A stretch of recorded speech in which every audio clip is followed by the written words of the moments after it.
Mic check. Morning Masters Podcast. Y'all's made, of course. Across me, I got a special guest. I got Mr. Ben Hasan, former commissioner. How you doing? I'm doing fantastic, sir. It's a pleasure to be here. Thank you. The pleasure is all mine, man. First and foremost, man, I want to just ask, so you originally from Augusta all your life? Been here all my life. Born and raised 1012 9th Street, which is now James Brown Boulevard. I was born one block out of what everybody knows as the Golden Block, one block away from there. But went through there every day to go to my grammar school, which was Silas X. Floyd, A.R. Johnson, from there to A.R. Johnson, from there to Lucy Craft Lane. So I had to go through that pretty much every day. And I'm just a product of that environment. That's where I got my stability from, and I thank God for it. That's what's up, man.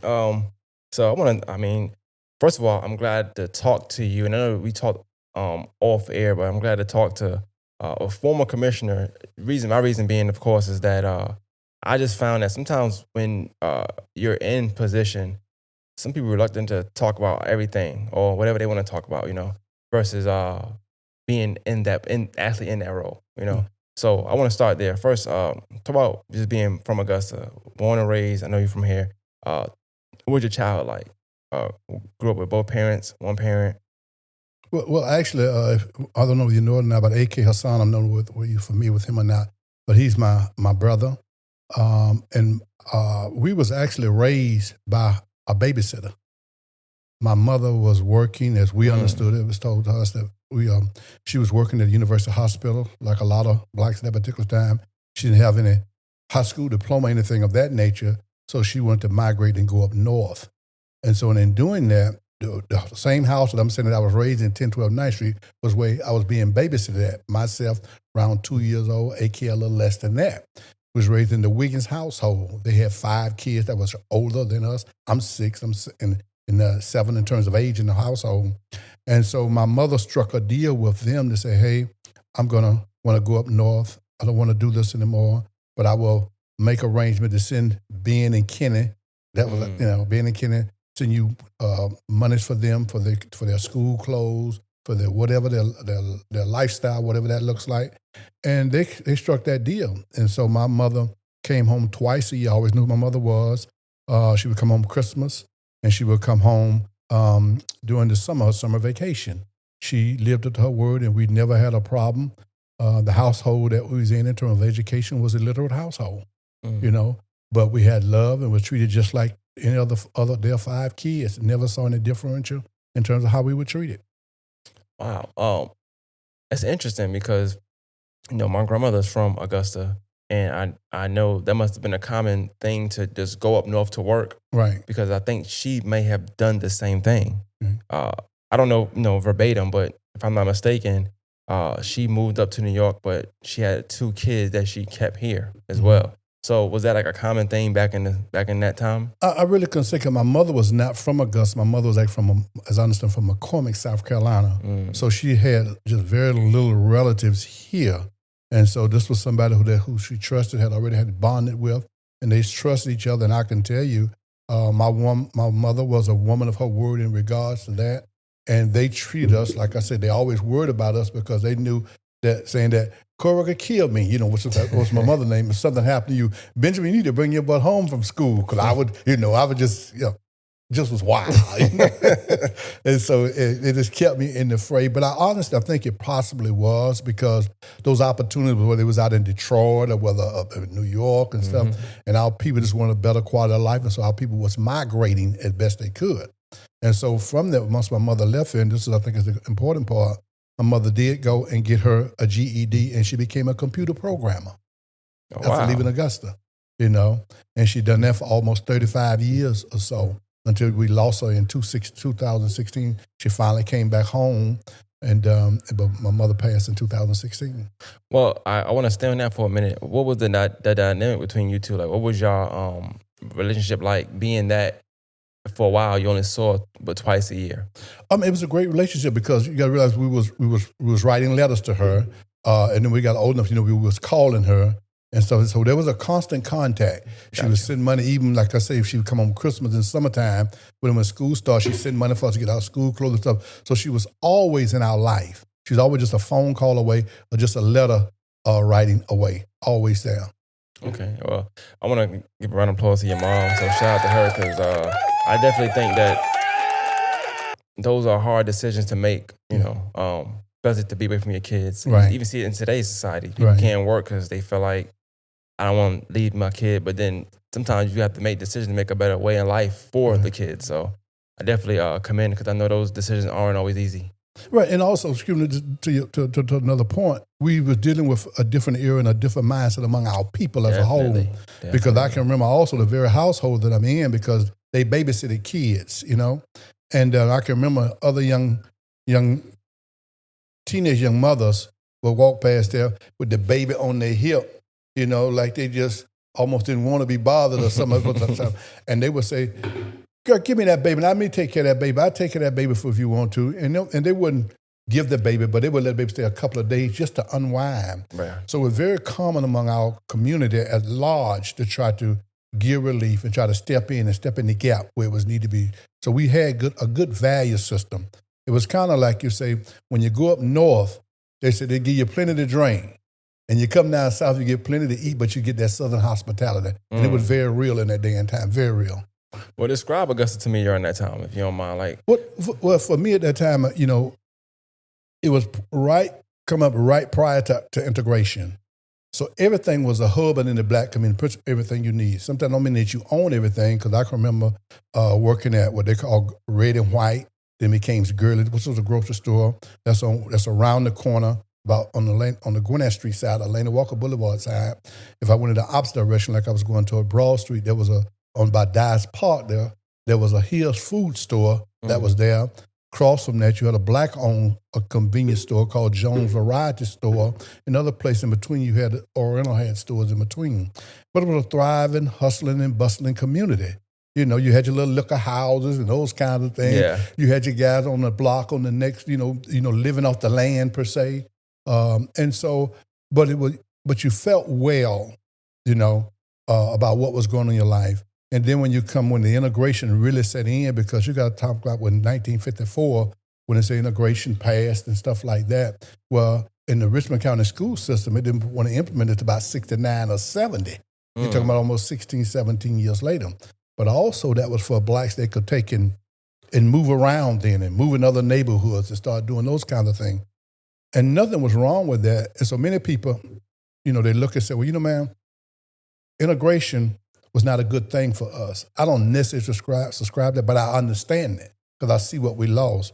But what it really says to us at the end of the day, even though we were doing a lot of business with self, we were doing business with self because we was forced to. right. We hadn't understood the value in it, because the minute that we can go 3 blocks over, that's what we did. Well, the average people have an intrinsic value system that they ain't gonna do that. And so that part of it that we miss. And so no sooner than the gate was open to the fence, we went on out of the gate and we started doing business with everybody else other than self. Right. And so as a result of that, we find ourselves still struggling in many ways today, that we're still behind because we don't understand the value system about that. And we don't give each other the opportunity that we give other people who, when they mistreat us in a transaction, we'll talk junk, but we'll show up tomorrow. Oh, yeah. But if I mistreat them, not only are they not coming back, but they're going to tell everybody else don't come back. Odds that sometimes we stack the odds against ourselves. Oh, absolutely. But Dr. Carter G. Woodson, one of the statements he said, he was the founding father of Negro History Week. It started as a week, back in my day. You said Negro History Week? Negro History Week. Negro History Week. You call it Negro History Month now, but it was a week back then. Oh, wow. I didn't know that. Yes, and his position was, we have not been educated. We've been trained, and we've been trained to fail. That was part of his philosophy in trying to, and educate us about our state of affairs. We have not been educated. We've been trained. And we've been trained to fail. I don't know if you know, but it was Negro History Week. Was that in February as well? Yes, it was. Okay. It I know, was. it's always a joke of saying, like, we get the shortest month, but that week would just happen to be in February, so it just kind of gave us a month. Well, that's probably that's it. But that's what it started at. And it was a week, and it's a month now. But but for the rest of the time, what are we conscious about? And so we have to do some soul searching in our own self to try to see exactly what we want to accomplish as a people especially in the time that we're living in this day and time. If you can, like, tell me how did y'all celebrate that back then? Like, did you celebrate it? Was it the same now or? Well, no, it was not really a celebration. It was more of a just studying more in school. There was nothing necessarily outside there where you go to an affair that you would celebrate that I can remember. Got you. You'd be most of just that you would talk more about it in the school. You would highlight it more. Now, most of the things we were taught a lot of things about, blacks, but for the most part, that is a heightened awareness of that week. That's all. Okay. When that came Gotcha. along. Okay. So I want to talk about like what's some of the schools you went to, like as a youngster. Like, what's your school history elementary like? school, I went to Silas X. Floyd, which is the same school that James Brown attended. Oh, that's why I had worked there. Okay. Yeah, Silas X. Floyd, which was 2 blocks from my house, right by Mays Funeral Home, right across the street from that. That's what like the Silas little X. Floyd turning school. thing is at.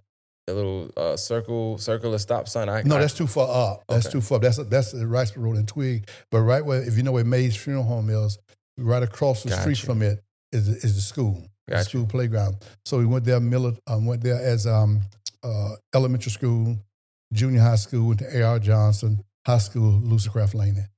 What made you go to Laney? A neighborhood. That's all I wanted to go to Laney. That's just it was a natural. Laney was one of the first high schools here in Augusta Richmond County. When I say the first, because it was not the first. You had a high school here if you go down on Reynolds Street called Ware High School. Might have been open all about 3 years from probably about 1895, 1897, somewhere along there. And then the Richmond County school system shut it down, saying they didn't have money. And then later on, you came back with the Payne Institute that Miss Laney established. And then around 1950, Lucicraft Laney was established. Okay. So there's a lot of history around that. Morris Brown, Morehouse and all that was right there on Reynolds Street as well, where school was, where high school was as well. Far as the schools go, why not Josie? I'm just curious. Well, Laney was right there. You're very familiar with it. People you don't make, because once you got to, when you came out of where I came from, Floyd, and if you went to 8th grade, at that point you got young persons coming from everywhere. You're coming from elementary school down at Hornsby, Craig, whether it was Collins or whatever, who based on where they live, because a lot of Collins right there, 3 or 4 blocks from Josie, they would go to Josie. So at that point, once you came to high school, or junior high, that 8th grade class would go to 8th grade and 9th grade. Got you. And then when you got to Laney, 10th grade, 11th, so your students are tracking. So you're building long-term relationship through your junior high, through your high school, junior high school as well, as well. Okay, that makes a lot of sense. To talk about what middle school you say you went to? So what now? So you say you went to Silas and Floyd, and then A.R. Johnson Junior High. Oh, okay. Was A.R. Johnson still like a magnet school? No, it was not. Then? No, it was not. It was not a magnet school. Then it was just a junior high school. Oh wow! Just a junior high school at that particular time. I think Johnson became a magnet school probably the latter part of the 90s or something. I'm not sure. 90s or 2000, somewhere along with them now, because it wasn't a magnet school we attended. Did they have sports back in the day? No. Yes, they had sports. Oh wow! I mean, yes, I had 2 friends who played with. Both of them was a grade behind me, and they had back-to-back championship, junior high championships, the 8th grade and the 9th grade. Then they came to Laney, and Coach Dupree wouldn't even let them play for him. He said it was crazy. Did you play sports? No, I played intramural sports. Remember that I didn't have the discipline to go after school and be coach in high school, like a junior high school. Like, I just wasn't disciplined in that regard. No, I didn't conform easy. I agree. So I'm not from Augusta, right? Mm-hmm. And I moved down here. They asked me to play. I played in PE with some kids, of course, and they asked me to play. I said, all right, cool. And I quickly found out why I wasn't playing my whole life. And I said, oh, I'm not doing this. Yeah. The girl's watching, you screaming at me. Yeah. I don't want to do it. Yeah. Practice every day. I'm tired today. I want to go home. Yeah. I'm saying like I couldn't do it. My first and last year playing, I said, I'm good. I'm done. Yeah. What was Laney like back then? Laney now is like, it's prestigious. I love Laney. I love the history. Right. I joke about it a lot, but the history of Laney, it's undeniable. Great alumni. What was Laney like back then, though? I mean, the same thing. I mean, when you went to the school, it was a lot of appreciation for the school, a lot of appreciation for the sports, one of the top names in the state of Georgia, as well as South Carolina, because at that time, right before we get in there, they used to play schools like Jefferson Howard in South Carolina and Strong Thurman over in South Carolina. but also go across different places of the state. So they had a household name. I mean, Norm Nixon played right there in Laney Gym, you know, and stuff like that. For he became a big household name on the professional level. So all of those, that's a little bit for my time, but I can remember all those things happening. The biggest challenge we have now as a Laney alum is that we must come back to realize that Lucicraft Laney is an educational institution and not a sports institution. And so that's the thing that we have to remind ourselves of, because we seem to really invest in it and not thinking about the educational component as much as we should.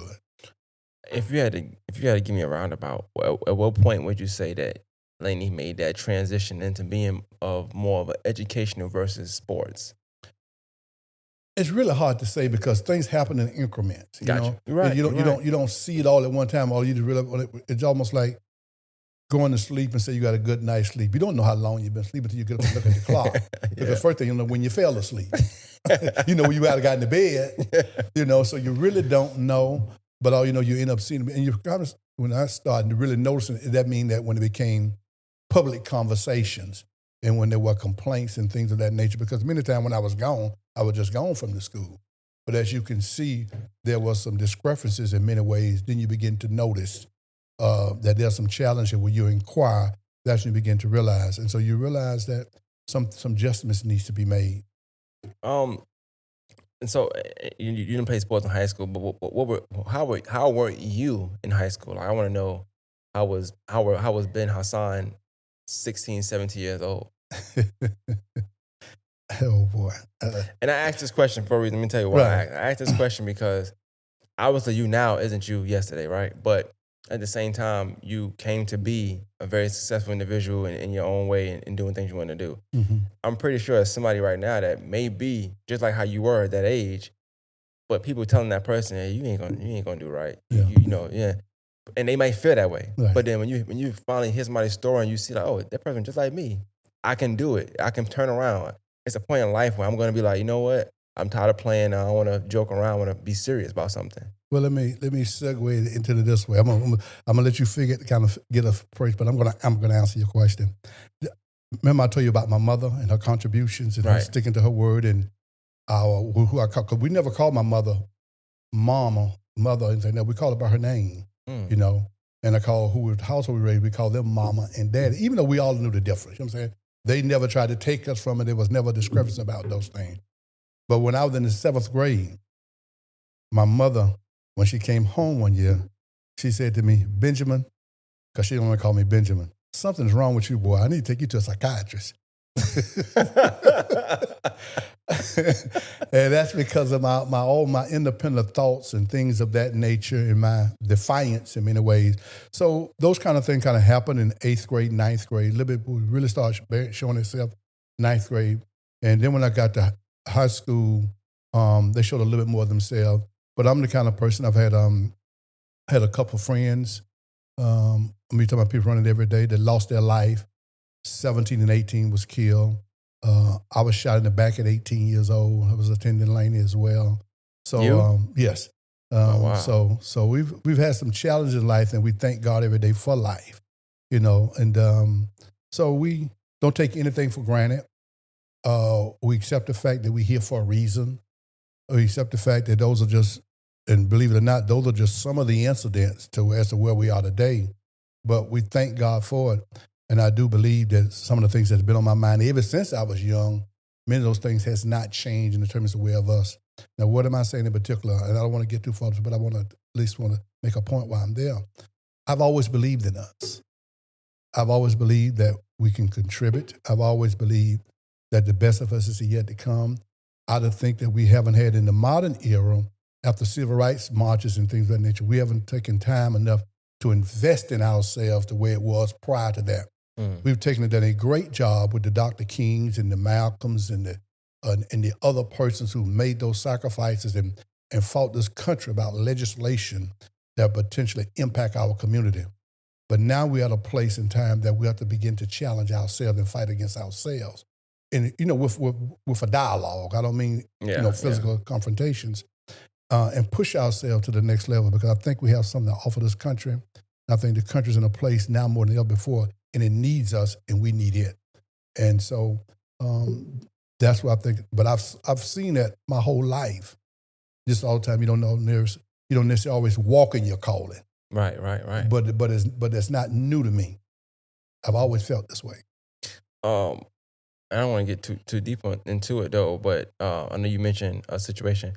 Did that change you at all? Like your mindset when you were 18 and got shot, did that change you at all? Like, was it a No, scary not thing for really. you? Was you No, life no, threatening? no, not really. Because just to show you how I never was too far. Because in getting shot at 18, at that particular time, I can remember having after a few days in the hospital for a couple of days and stuff because it was so close to my spine that they decided to go in the front to try to get the Mm, bullet out the back. And once they opened me up here, they realized the bullet was lodged so far in the back that they needed to zip me back up and I would pass it. You know. So just remember this now. About 3 years ago, my wife took ill. My wife took ill, took her to the hospital. While we were there and she's in her room, in the emergency room, I began to get lightheaded and everything. So at this point, they had to admit me. And in admitting me, for whatever reason, they decided to do an x-ray on me. And doing an x-ray, he was a young guy doing an x-ray. He said, hey, you been shot before? I said, yes, how you know? He said, I see the bullet still in you. 50 years man. later. 50 years later, that brother older than me. 50 years later. And you just thank God for life. You just thank God for so many things that has happened. You thank God that you're here, and you thank God here to lend your voice or lend your support to wherever the community decide to go. That's going to add value to the community. Right, I right. think we got enough good people here that we have the conversation because we got a lot. Believe it or not, and you probably know because I saw some of your interviews, and I enjoyed watching them. I I didn't watch appreciate them that. all, but I watched about a handful of them, and I like the person that you was interviewing. I didn't go back years. He was just recent interview, but they were very good. Thank you. But we have so many people that's probably in the shadows who are probably moderates or conservatives in our community who don't want to come out. We got to invite everybody to the table. Just because I maybe be the host or maybe the author of a paper or the publisher of a paper doesn't mean I have all the answers. I'm not professing that. I think it's important that we have the dialogue and we begin to look at what is best overall for the community. And I think that's what we're trying to create a space for that to happen. And I'm assuming that's what you're doing as well. Yeah, definitely. I'm trying to. You talking about being pillars in the community and things of that nature. Just even something like this, what I'm doing. I know I got a voice. I know I can just uh, impact certain people and certain things. So I try to do that with my platform. But to you, we spoke on off air a little bit, and so after school, what'd you do? Like after you finished Laney, like what was life like for you after that? Well, as I found I had a few jobs here in between. I think I worked at what used to be thermoceramics. I can't think of the old name. It used to be what they ended up being thermoceramics. I worked there for a short period of time. I was doing making something they call small corning tops. Those are little wiring that goes on your stove, your electrical stove. You Yeah, turn it yeah, yeah, on. yeah. It was taking them out of the bringing them up out of the mix, putting them in the dryers and everything. I enjoyed doing it. And then one day they was laying off after about 3 or 4. Back then it used to be if you're 3 months you in. Yep. And so they didn't lay me off. They put me in another department where they had bricks coming out. I had never even seen a brick. And man, them bricks coming so long, man. I left coming so fast. And then I had other jobs in between, but I always knew I wanted to be an entrepreneur because sometimes I can get beside myself and I can start talking junk. And I have a philosophy. You may talk junk to me or you may disrespect me, but this ain't gonna pay you to do it. And so sometimes I want to pay me. Yeah. And so I Got wasn't you. gonna force anybody else. So I began to do different things and change my life. I got introduced to Islam by coming through the way of the Nation of Islam initially and everything and then that entrepreneur spirit and more about self-awareness begin to just magnify. As those things happen, then you begin to look at yourself and try to create a little lifestyle for yourself. Got married at 22 years, at 22. Been married 47 years. Oh wow. 4 adult Clap kids. it up for that. And so as a result of that, those things begin to change. And I had 2 stores on Laney Walker, Independent Savings Bank building. I don't know where you're familiar with that is. Right on the corner of Laney Walker and James Brown Boulevard. Used to be a Church's Chicken on the other side, but Yeah. that Penny Savings Bank building, I had a called Dyer's Boutique. Dyer's was my youngest daughter. And then eventually my wife opened in the Armstrong Galleria, she opened up an African attire store back there called Hadiyah's Boutique. So we had 2 stores down there for a short period of time, but my Dyer's Boutique was over 20 some odd years down there. Here's the interesting thing. Where my store was in that building is where I got shot in the back at. Wow. The owner of the building is the one that shot me in the back. Oh, my God. And as I was renting the place one day, because her husband had passed, and she said, and one day we was talking with great relationship. And one day she said, her and her daughter had a daughter named Miss Orly, beautiful spirit. She says, Ben, didn't Frank, that was her husband, didn't Frank shoot your brother? I said, no, man, that was me. She almost fell out of her chair. She could not believe it. Because she's looking at a person that she enjoys doing business. She's looking at a person who she asked to, because she had multiple properties, who she wanted to. She asked me to go and collect her rent money for me. She would pay me. And I refused. I said, Ms. Orley, I said, I don't want to do it. You have adult kids. And if I don't want them to think that I'm trying to take advantage of you. And so I can't do it. And she said, well, okay, I appreciate that. But she did not realize that it was me that her husband shot. Oh, wow. But I had my eyes on the building that I always kept my eyes on that location. It never bothered me about that. Even when the part I was going to tell you, even when I got shot at 18, after 3 or 4 days, the district attorney's office came to me and asked me about pressing charges because I'm shot in the back. There's nothing I can do. I'm walking out of their business. Yeah. And I told them no. I told them I wanted to press charges on them. And I said, because I wasn't doing anything that night, but previous behavior is that her husband had decided that if one of us, get in there and get crazy in their restaurant, that he was going to do what he felt to do to protect his family and stuff like that. And that particular night, I was not doing anything. He was there, the gentleman who shot me, 2 of his grandkids, and I'm sitting up in there just waiting, because it's kind of like a little waiting station for some of us at the end of the day. And one was about to hurt themselves in their boot. And I said, Mr. Frank, I said, so-and-so. He said, get out of here. Get out of here. That's all I'm doing is shot there. He said, get out of here, get out of here. But he got a pistol in his hand. Oh, wow. And so as I walked out the door and walked across the threshold, he shot me in the back. Dang. But I had sense enough. So here's the part now. It goes back to, that when they asked me, I had the wherewithal at 18 years old to know that he didn't shoot me for that night. He'd already made up his mind that if he heard anything from us, that he was going to do what he felt to protect his family. Right. And I respected that.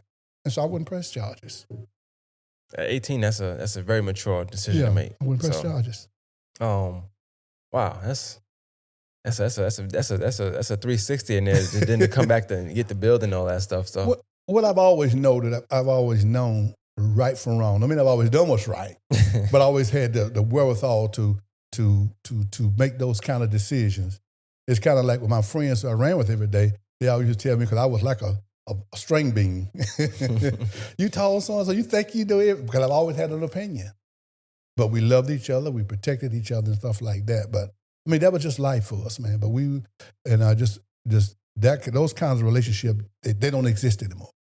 So I want to talk briefly about, not briefly, but talk about, you said you always wanted to be an entrepreneur. So what all did you do, like, before you started getting in politics? Like, what all were you doing? Well, like I said, I had like I said, Dyer's Boutique for 20 some odd years. I used to go door to door selling 8-track tapes. So they're talking about back in the day. 8-track tapes. 8-track tapes. What was your pitch? Like, how would you try to sell it to somebody? Well, you knock on the door, say, hey, the tape man. And you would tell them what is the hottest tape it is. You would begin to spell it out. Tell them who you got. And they said, you got so-and-so. So you would tell them, sometimes you don't mention what they're looking for. You would, oh yeah, I got it, or I can get that.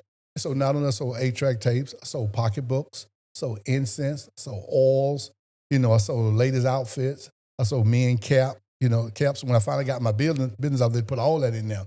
But every project, from Give Up Manor, Sunset, Allen Home, Delta Manor, Underwood, Southside Terrace, all those places I worked for years.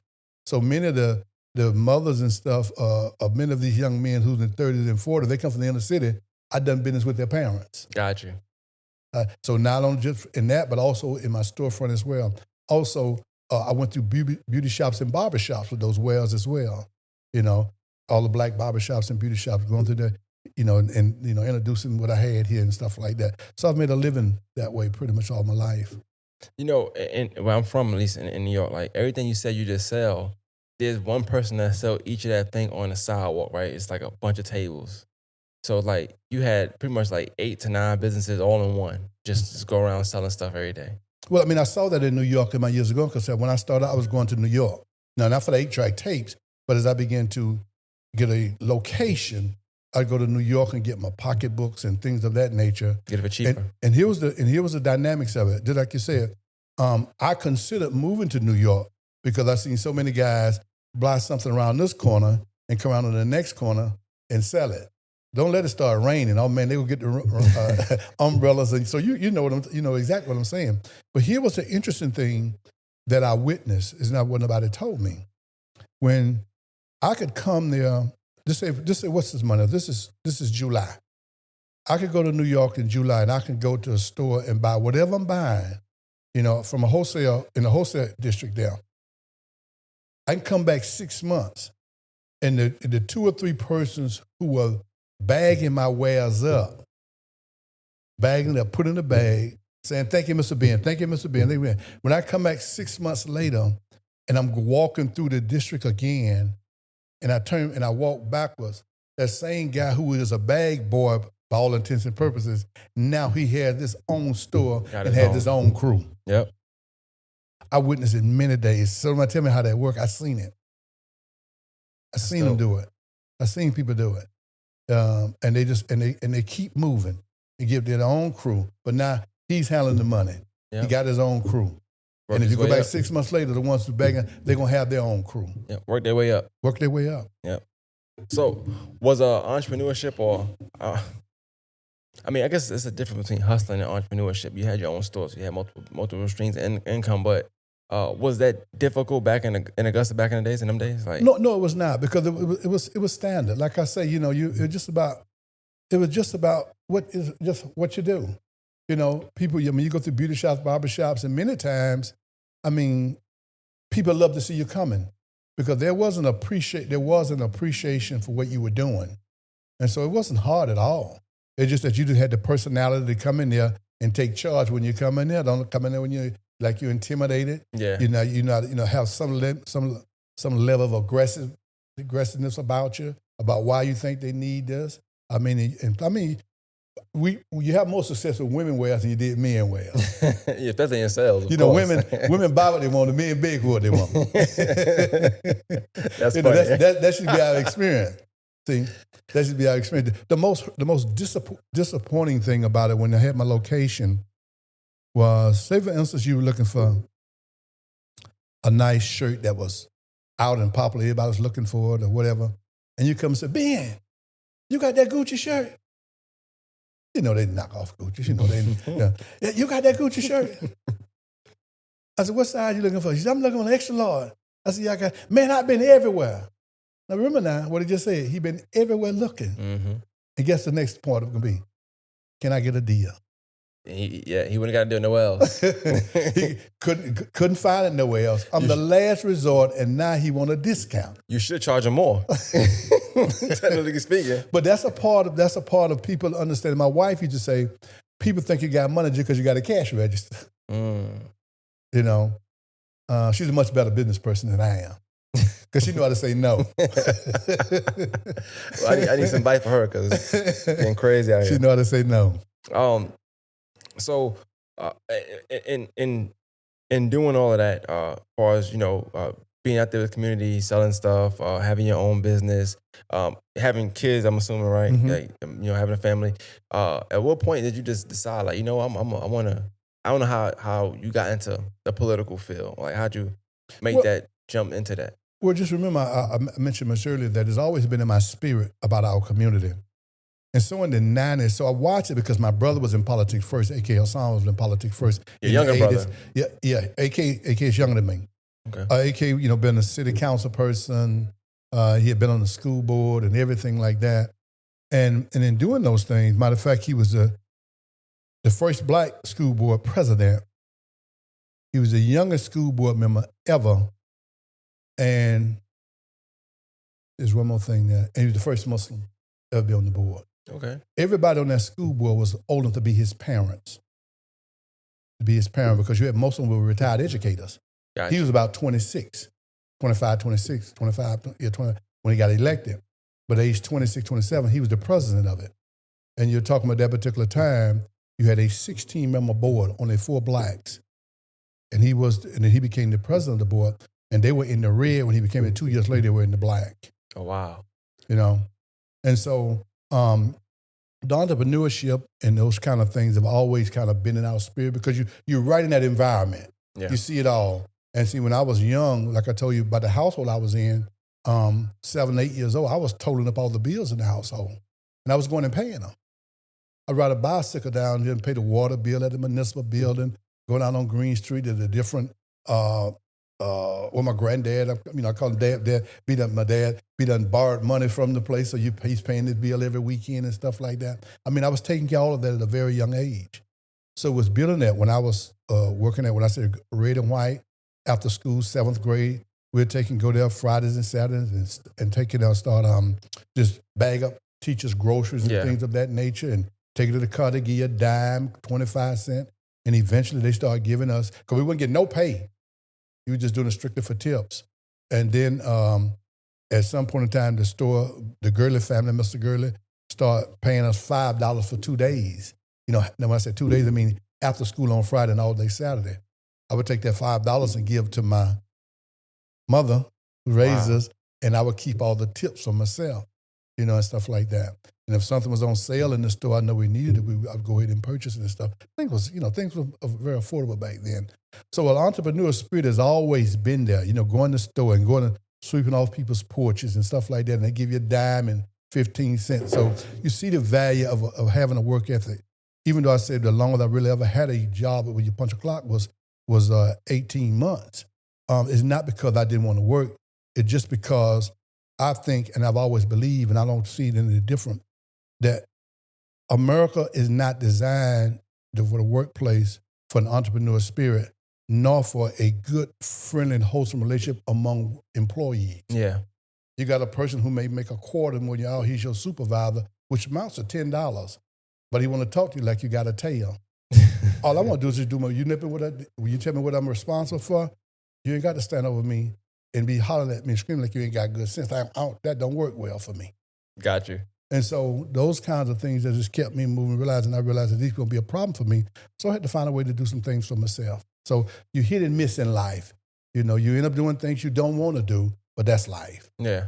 And then you try to, ask God for forgiveness and you move on.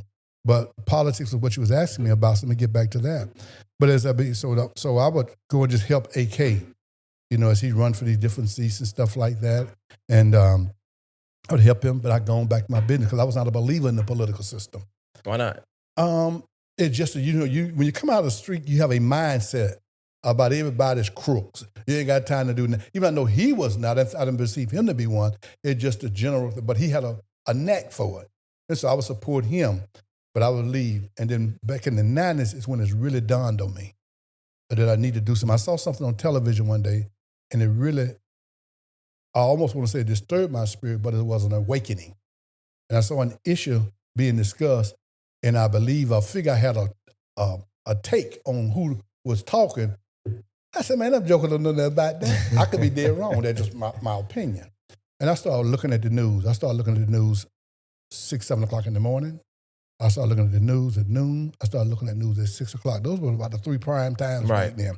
And my wife used to ask me, what are you looking for? It's the same news, man. On any day, you got the same thing. Unless there's some breaking news in the middle of the day. But at that time, I was digesting the presentation and how people's opinion were being formed based on how the anchor and the journalist was reporting the news, And I just studied that for quite some time. And then I began to, at some point in time, I've done this for about 3 years.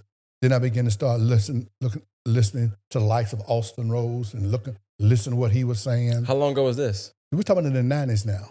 Austin Rose was around then too? Yeah. I'm not from here, so I'm not sure. And so in the 90s, I started just listening to him. And then as I began to look at all these things, and then one day, after about 3.5 years or so, something just hit me like a revelation, or an epiphany, as they say. And it just said to me, Vern, so you really know there's not a problem for you, don't you? Mm. And then I realized it was more about us than it was about anybody else. Decision that we made. You learn that people say, life is not so much about what happened to you, it's about how you respond. Right. And see, so that's what we do all these emotional responses, and that's what gets us in more trouble. And also people when you do that, they say, well, see, didn't I tell you? They can predict your behavior, and they just point to, didn't I tell you? Yeah. And we shouldn't be that predictable. And so in 2005 and 2006, I started a radio program called Can We Talk? And in doing that, I was buying time on WKZK. And it was a talk about the things in our community. And then that was in January 1st, 2006, I started that program.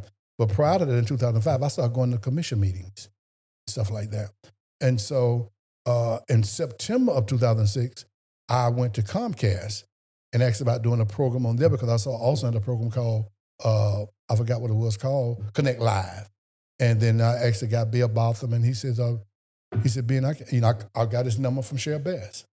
And so she says, so I called him, Bill Botham. I told him who I was. He says, Ben, I said, Bill, I got a radio program. Can you all advertise on my radio program? Because I'm funding the program out of my pocket. Yeah. My funds are getting depleted, so I can't continue to do it. And he said, well, Ben, I'm not the person to do the advertising, but let me direct you who the advertiser person is. He said, but I can tell you what could happen for you. He said, you can come to Connect Live on every Monday night with Austin and talk about politics. And from there, it's going to run 21 times a week. People get a chance to see you. You probably can pick up advertisement that way. I said, well, can y'all give me a program then? And let's show how God works. Now, just listen, follow me here. He says, well, no, Ben, I really can't give you a program, he said, because it's not designed to make money. It's put like a PSA, and my boss would get rid of me if I create another program. I said, okay, that's fine. So immediately, I talked to a couple of persons. One was my mentor, Grady Abrams, who is now deceased, who I asked him what did he think, and he thought about it. He said, yeah, you do it. Go ahead and do it. And so I started going on every Monday night. And, after also does a first segment of the program, but the last 15, 20 minutes, sometimes myself, him, and Cheryl Best sit there, discuss politics. Sometimes just me and him, we discuss local politics. Remember, I got no formal training there. Yeah. And so in December of that year, very same year, it was HIV, AIDS, and Awareness Month. Yep, that December. So I went back to Bill Botham and said, Bill, I said, at this time he's familiar with me. He comfortable with me, even though he told me he knew he would feel me from day one, somebody I never laid eyes on. And I said, can I do a program about this? This is our month. He said, yeah, Ben, go ahead. I got on there, invited, I think, Deke Copenhagen, someone from MCG came, and we talked about it. And there was somebody else who was down. And I called the program Comcast Community Concerns, where we're always moving our community to the future. That was my day. And then when the program was over, he said, Ben, I like that. He said, you can do this program every other week if you want to. So I started doing this. So now I'm doing with Austin show, and I'm doing this every other week. Then in December, I brought on Minnesota Fast, Richard Roundtree. He was not Sheriff Roundtree at the time. And some others, we talked about something. He came back to me and said, Ben, you can do this program every week if you want to. Remember now, it's a program I couldn't have. I've done that program for 7.5 years. A program that I was told I couldn't have. Wow. And you end up going from you couldn't have it to bi-weekly from 2006 to mid 2013. Wow. 7.5 years. 7.5 years. 7.5 years. And interviewed pretty much everybody, in this town who's running for office at that particular time. I interviewed all of them. And so in 2014, but at the meantime, I'm going to all the commission meetings, all the committee meetings. You're in the mix pretty much. You're in the mix. I'm listening. You're not a politician at this time. And so, no, I'm not. So 14 is when I ran. And what happened in 14, I wasn't planning to run.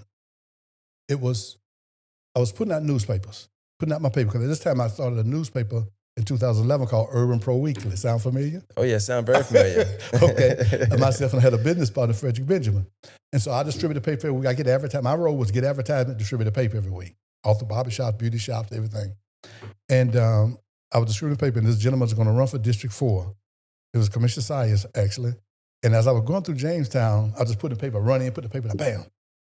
And I said, hey, man, how the campaign going? And I'm running out the door. He never said anything. He had this distant look on his face. And about 2 weeks later, I woke up almost like in a cold sweat. I said, Sayers not going to run. Now, this was my takeaway. Yeah. I said, if he's not going to run, I mean, who's going to run for the seat that I'm comfortable with? Because I'm an informed participant now. Yeah, yeah. And so I'm going through my mind about who's going to be there. Commissioner Mason is term limited. He's coming out. And so at that point, I called Mason. I got his number. Commissioner Mason, I called him. I said, Commissioner Mason, Ben Hasan. He said, hey, Ben, how you doing? What's going on? I said, listen. I said, man, have anybody asked for your support for District 4? And he said, no, they have not been. I said, well, I'm interested in running. He said, Ben, that's good to know. He said, but let me ask you something. He said, do you still stay in Pepper Ridge? I said, I do. He said, do you still stay the same place that you stayed in? I said, I do. He said, well, you're not in 4 anymore. You in 6. I said, are you serious? He said, call Lynn Bailey, because they had made separations over there. They changed the map. They changed it. And so when I called Lynn Bailey, she told them, I'm in 6. So now I'm back to square one. And then square one is, now I got to think in my mind, who's in District 6 that could represent me?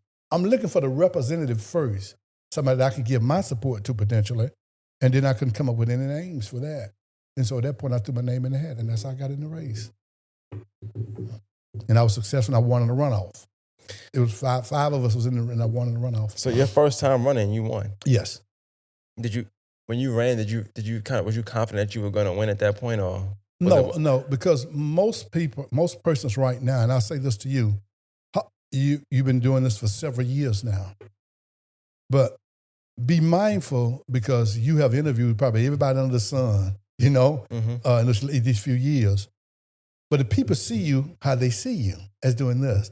They don't see you as an elected official. Right. So you're starting from scratch. You may have some level of name recognition, but that doesn't necessarily transfer to them believing that you can do the job as an elected official. Right. So now you have to sell yourself in that capacity. Now, trust me, I will take the name recognition, because some people start out with none. But don't think that's automatic because everybody knows you. Right. They still have to see you in that capacity. So now you have to sell yourself in that capacity, and you have to sell yourself in a light to put together your why and what you bring to the table. And you have to work harder than anybody else. My philosophy was that I couldn't lose. Now, what does that mean? Because either I was going to win the election the way to become the elected official, or I was going to win because I'm going to give it all that I had. I was going to have no regrets. And if I didn't win, that's God's choice and not mine. We don't determine outcome. God determines outcomes. You give it our best shot. At that point, from what you're telling me, at that point, people probably still viewed you as, one, your brother's brother. Mm-hmm. Right. So that's exactly. One. Yeah, exactly. I got that thing. My brother played basketball. Yeah. So I hear a lot of times people say, well, your podcast only popular because your brother played basketball. I'm like, hey, look, I ain't got nothing to do with that. But so they see you as that. Yeah, exactly. And then also you coming from, you're not politically polished. Right. For better terms, right? You're not in that world. You just kind of dibble and dab, but you come from outside, which is quote unquote would be the street for most of us. Right. You come from that lifestyle. Mm-hmm. So then to be, I guess, on billboards or say vote for me, people are like, whoa, is the A-Track player? Mr. A-Track? Yeah. But that's what somebody knows you as. Yeah. So was that a hard pill to swallow? Did you know already at that point, I got to kind of give them this image that I can do this? Like, how was your campaign like? Well, it was rugged. It was hard. It was hard to get out there every day, beat the pavement, hit people's doors where people want to see you, to earn their vote, because, first thing people say, well, I ain't never seen you at my door before. You ain't never came by my house. You want me to vote for you? I don't even know who you is. And I can say, well, man, you've been knowing me for 20-some years, but I know that. I remember you sell them tapes that I never, that ain't got nothing to do with you talking about. I mean, you get that. Tapes in the pocketbooks. You get that. But the thing about it, really people see you as they see you. You don't have to change your mind and sell yourself that you can do the job. And there was no doubt in my mind I could do the job. There was no doubt in my mind I could do it. Okay. So you get in office. Mm-hmm. This is new to you. This is not. Right. Mm-hmm. It's not what you're used to. Mm-hmm. you're not selling anything now. Right. Well, I hope not. Some Right. politicians do sell things, Right. but so what? Tell me about that experience. You're not over a easy commission either. That's Mhm. not easy Well, what easy happened? area. Yeah. Well, what happened? Like I say, it was about 5 of us in the race. So we were the July 20th of that year, and I won in a runoff. Be the white guy. So with me winning, it switched on the commission to balance of power. Because previous to that, it had been 5-5. And then I think from 2009 or 10, 11, 12, it was 6-4 the other way.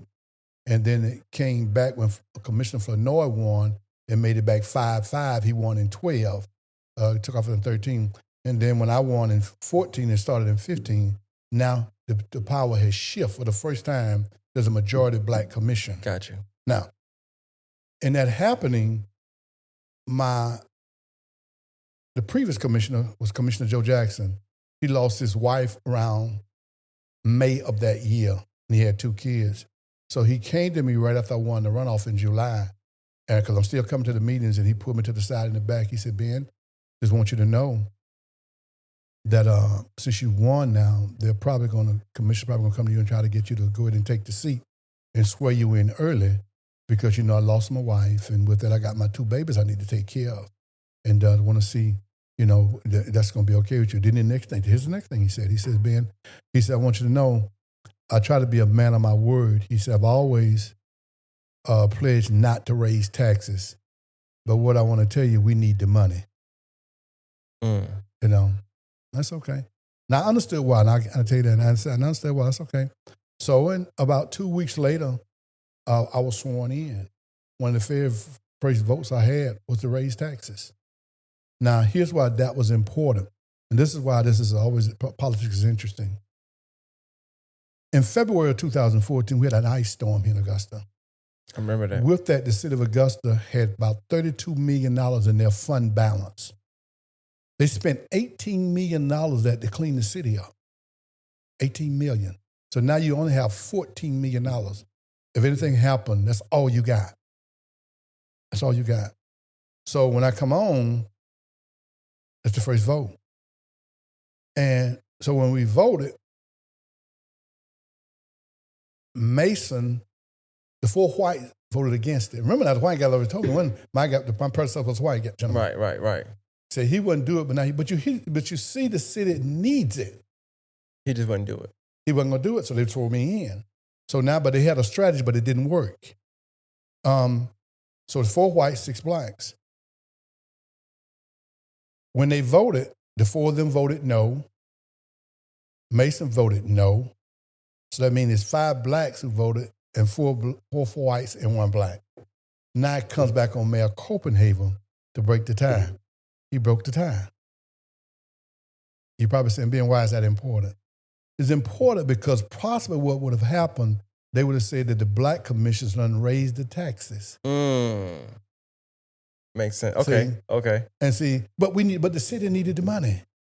So I would think they had a fiduciary responsibility to vote for it. They knew what the city budget was like.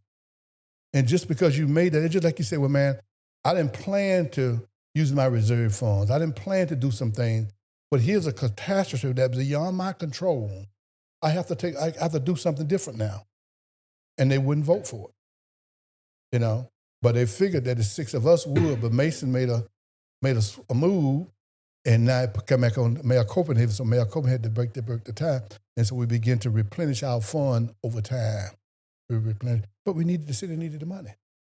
In those kind of situations, I talked to John Johnson one time. I had him on. And in those type of situations, is it ever a thing where like somebody just won't vote for something just because you brought it up? Like, if that's a Ben idea, and I dislike Ben. Yeah, I'm not voting for it. I don't care. No, my vote is no. Yeah, you have small. And how does that work? As far as because it's 10 of y'all, right? Yeah, yes, 10 commissioners. Mm-hmm. Yes, that happens. And it shouldn't happen because ultimately you're voting the ideal and not the person. And all good comes from God, all harm we bring on ourselves. So it's a good idea if the idea comes from you and me, you are arch enemies. If I understand my real deep within myself on the surface of it, I may say, man, why didn't Joe with that head? Man, I can't stand his gut.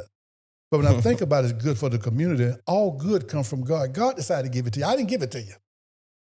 And so I have a responsibility to seriously consider that and to vote for it because it's not for benefit of you, it's for benefit of the community. But small-mindedness is involved in politics, and as a result, that people can't get themselves out of it because we're all human. And the community suffer when those things happen now. That's who suffer. What is if you the job like? And I ask everybody this, but to you, tell me what is the job of the commissioner? The job of the commission, we should be making policy and procedures, letting your administrator and other and the department heads carry those things out. But one thing about the way this government works, commissioners is pretty much we all over in everything. You know, we almost trying to run the government as opposed to letting the administrator run the government. And so with that it puts many times department heads in the crosshair. I put your administrator in the crosshair as opposed to just giving them instructions and getting back out of the way. You hear them saying now about letting it become a what you call a manager style of government or either administrative style of government. But it ain't going to change because you change that. Because right now, just say you got the manager, if the commission right now, just as an administrator, if they wanted to say, we just want to make policy, they can do that now. Yeah.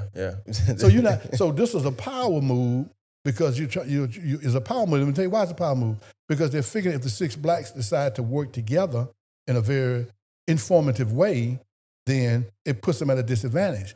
But if we could turn it to a manager and they change the power structure, then they have enough influence to get over into those things beyond that, where other entities who can influence that person. You can stop those habits right now. It's a power move. I asked about the commissioner thing because I wanted to know your take on like people not valuing or taking it seriously, or I don't know, but like the local politics. I feel like, and I know it's all important, but I feel like if I live in Pepperidge, I live in Augusta, Georgia, I live in Pepperidge. To me, and I got Pepperidge issues, I have Augusta issues, not national. Mm-hmm. I feel like that's to me the more important politics I need to follow. I need to be watching the commissioners' meetings. I need to try to come to a few. I need to know who my commissioner is. Know how to find this person. Know what the person's duties are. Because a lot of times I see people, they say, well, I'm not voting for this person, or Trump was bad because Obama was bad because of this. And then they give me issues, or I hear issues why they were bad. I'm like, that's not that person's job. That's your local politics job. But then they can't tell me who their commissioner is. Yeah. Or the number, email, nothing. Yeah. Well, that would happen. What people don't have a tendency to miss it. All politics are local because you have more opportunity to have an impact on the local level than you do on the national level. So it's backwards. If you take and go to November, you will see in those presidential state races, our voting goes through the roof. And they move when we're voting in May now. Now remember now, you know how you got to May, right? Because when they saw the dynamics changing, the state legislators took and moved the election cycle to May for commissioners, local elected officials, and the commissioners in particular, and the mayor, assuming that blacks wouldn't come out. Those what those moves was about. Makes sense. And so in doing that, but it still has not worked. But still, you may be 10% down from what you're doing in May compared to November, when really they should equal or you should surpass that, because this is what you have the greatest impact on. This is where you can look us in the face with some level of accountability if you do your due diligence. Now, the worst thing can happen to any elected official is with an uninformed electorates, people who think they know what's going on and they don't, and they're following what they hear on the news, and nothing can be further from the truth. You need to do your own due diligence and have a conversation with elected officials, because that's where you get more bang for your buck on the local level. Describe your time for me. How long were you a commissioner? A total of 100 months, meaning that 8 years and 4 months. Because in those 4 months I went out, because I went in the end of April. So I was there April. I'm sorry, I'm saying April, August, September, October, November, December of 14, Gotcha. Which I shouldn't have really been in office until January 1st of 15. So really, it would have been 96 months, but because yeah, right, you got in early. It'd been 100 months. I think it was a experience that I will always be grateful for. I'm proud of the body of work that I did. You couldn't get everything done what you wanted. I tried to stand strong for what I believe was right. I tried to answer as many phone calls as I could. I'm sure I missed some. I'm sure everybody's not satisfied, but it's not because I didn't try. I didn't ignore people, whether it was in my district or whether it was not. I done what I could because really, ultimately, I don't have the final say. So 6 votes drive this train. I think Augusta is a great city, and but I'm satisfied with my body work, and I think there are a lot of people who do appreciate what I did. I do think so. I think they're more satisfied than they are dissatisfied. I honestly believe that. I was gonna ask you that. I wonder, like, what kind of feedback do you get about your time being commissioner for that area? Like, is it like what are some things they say like about you as far as Well, first thing they said, they never had a commissioner be responsive as I was. that's great. You know, because I didn't give out my city phone number. I gave my personal cell phone number. And if you called me about a pothole in your neighborhood, no matter where it was, sometimes it didn't have to be in my district. But if I go there and I look at it, I'm going to take a picture of it. I took a picture of it and I sent it to the engineering department. And then 3 or 4 days later, when they tell me when it's going to get done, I go back to make sure it's done and stuff like that. So I did that the whole term I was there. Sometimes some commissioners got a little upset with that, but that's what it's about. Because, Why would they get upset with that though? well, sometimes because my stuff was a lot of was hands-on. Gotcha. You know, I didn't have the ability to sit there and text. I mean, sit there and send all these emails and stuff that way. You Right. know, I find some stuff to be in person. I'd rather walk up in there and say, hey, this is what need to be done. I would send a picture for sure, and I get a good response. But there's a lot of times I like to walk the halls and try to make sure that we understand one another about what's trying to get done. So as a commissioner, like what's some things people can call their commissioner for? I know you mentioned pothole, but like what other calls can a commissioner get? Well, they can call about the street lights when those street lights out. They can call about certain policies that they think needs to be done. They can call about the grass, you know, next to them house where the people are neglecting their rights and responsibility about keeping the neighborhood clean. They can call about that. They can call about anything you want this local government. Okay. You know, only thing you can't do really, you may call and say, and Ben, I want to tell you about the sheriff. I said, well, I can take a complaint, but I'm not the sheriff's boss. You know, elected officials, you elected them, you know. But most people think that we are over the sheriff, and we're not. And naturally, we give them their budget. But the sheriff is a constitutional officer. You have 4 constitutional officers. And those persons, they're written into the state constitution. And they're pretty much on islands out there by themselves. But we do handle everybody's budget. But once we give them their budget, they do what they want to do with their budget. They pay their people what they want to pay them. That's not, nothing we can do. The state gives them that right. So being in politics, how do you handle when something in media happens, whether it's let's say it's a killing, let's say it's a crime, let's say it's something that happened and it's garnishing a lot of attention. Maybe the sheriff does speak out, doesn't speak out, whatever. Maybe it's a new ordinance they got in play. You're not agreeing with it. Mm-hmm. Is it okay to speak out? Can you not speak out? Do you give your take?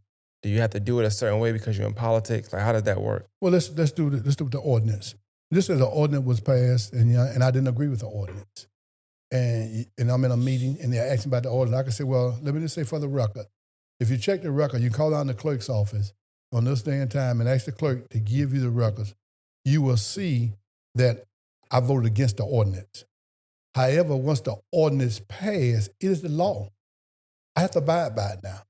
So I'm not. So it's no good. It'll do me no good to stand here and speak against it at this point. It is passed. It's kind of like the No Child Left Behind. Remember how long we started talking about, we talking about No Child Left Behind. What George Bush and them put in place, it's calling our kids to fail. But guess what? It was the national standard. So if you were arguing about it for 8 years, you're not trying to figure out how you can make this thing work for you. You're spending all your energy trying to undo something that is the law of the land. So we can't do that. Once it passes, you find a way, if possible, to make it work for you at that point. And that's what you do. There's plenty of times, you've seen something, man, I can't afford it, man. I can't. I want them new shoes, but I can't afford them. The more you think about it, you say, well, probably I can if I put this aside, this aside, this aside. Your initial reaction was right on. But once you start thinking about how important those things were, you found a way. So if you have the will, you can find a way to do these things. And that's what we have a tendency to forget because we want to be combated or we don't understand that we have to go through a process in our mind that if you really want to accomplish things that we can get there. We can get there, it can be gotten there. We can get there. Uh, yeah. How did you, if you ever did, how did you stand out between like amongst your other 9 peers as far as commissioners? Well, I think most of them say that Ben Hasan done his due diligence. I done my due diligence. They would, they know I would read my agenda book. I'd be abreast of what we voted on. Some things gonna get past you, but for the most part, I think all of them can agree that he's gonna do his due diligence now. I may not agree with it, but he's gonna do his due diligence. And why is that important to me? It's important to me because if I know what the law is, I'm not going to, you come and say, hey, Ben, man, we need to vote on this thing, man. And I said, well, why? Well, see, man, I think we need this on this. I said, but why? What does the law say about it? He said, well, I don't know what. I said, well, here's what the law says. It don't mean we can't do something different. You know what I'm saying? Because 6 votes can change it. The law. You know what I'm saying? If need be. But the point is, I want you to be abreast that I know what the law is. Now, if we want to change it, we can do that. But the first thing to do is know what the law is so you know what your rights are. And I think that's important. So my colleagues, and many of them will call me from time to time and say, Ben, what about this? What about that? Because I got that book and I went through it. That don't mean I always interpret everything correctly. Because I'm going to ask somebody too, something got kind of look fuzzy to me. Okay, what does this mean? But at the end of the day, I've done my due diligence and I voted on things based on my understanding of them. And like I say, I thank God for the opportunity to serve, and I have really no regrets. Some things you may do different, but overall, I appreciate the body of work and the opportunity. You mentioned voting, and you said something. You said that if somebody wanted to see how you voted for it, I guess that's public information. Yes. So even if something get passed, let me just use. I want to know about it's like the pants sagging ordinance. Say we're trying to do it one time. Let's say that gets approved or whatever.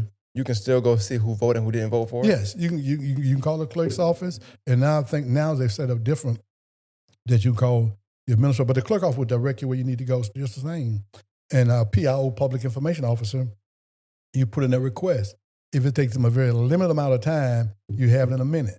But if it's going to take some extensive research, and they're going to charge you after a certain amount of time to get it. Okay. You know what I'm saying? But unless you learn how to go on the city's website and search for things yourself. Because there's a system there, isn't that if you had a tutorial, you'd know how to start doing those things for yourself, and you can save those times and stuff like that. But all the minutes are there. That's what you look when you look. If you look at the meeting online, you'll see down in the front of the commissioners, you'll see 4 persons there. You'll see the clerk there, the clerk's assistant on one side, and on the other side, you'll see the attorney and you'll see the administrator. The clerk is recording all the minutes, everything that's transpired. All the googly gaw, all that, all that's there. And you ask for the minutes, she can give you all of that. So nobody can bullcrap you about what they did and what they didn't do. This is on a tangent because you said something earlier, and I like how you maneuver through things. So I'll try to let you rock that way. But Austin Rose, like, how was that or recording him? Because people don't really like him like that. To be honest with you. Yeah. And I'm not swaying you to feeling a way about him, but I know that he has a reputation now. I don't know if it was the same back then. I don't know. 2005, I don't know what that was like. But I know now. Yeah. My people, I'll say for sure, don't like him. They just not a fan of him. They think everything he talk about black news is always something negative. Yeah. What was he like back then? Well, and I know how you feel because one of you, as I was listening to you, I heard y'all was talking about the jail report. I don't play around. No. My point was, and that's what I asked, should I go? And the question was that, yes, we need to be heard at the table. See, I always remember, and I think it's a very unique, interesting adage, and that is, if you're not at the table, you're on the menu.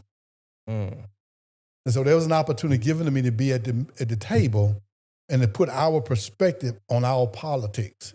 Not that I had a monopoly on how we think, but at least from a black perspective, the voice was there. Right. And so, and working with him, I didn't try to change him, and he didn't try to change me. We just done our debate.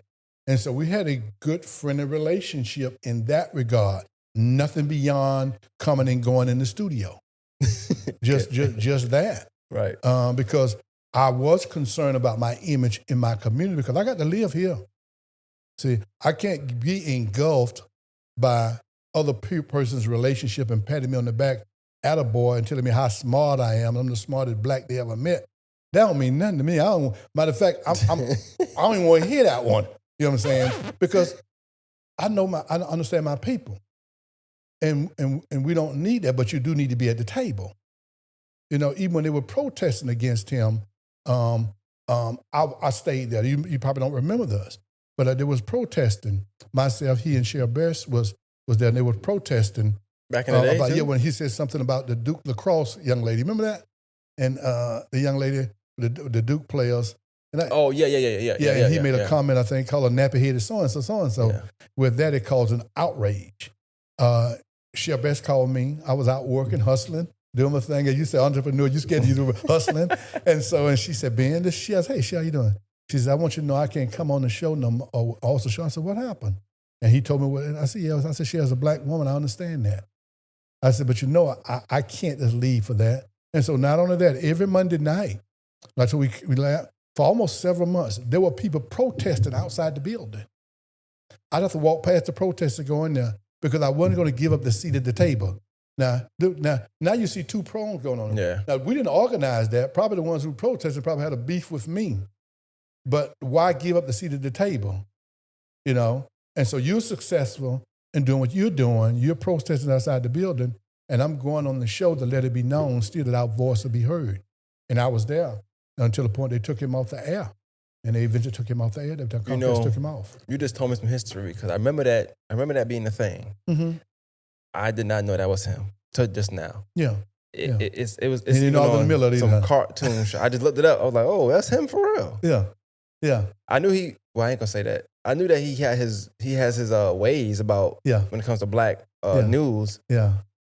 That just made it worse. Yeah. Yeah. Jesus. Yeah. And so I didn't, it was a no-brainer for me. I couldn't give this up because number one, can't we chew bubblegum and walk at the same time? So if you're outside protesting, you could do that, but now don't put pressure on me that I need to walk away from the seat at the table. Right. Because what if you're not successful in what you're doing? Now you're doing what is morally right, but also morally right. The voice needs to be at the table because we're not talking about that.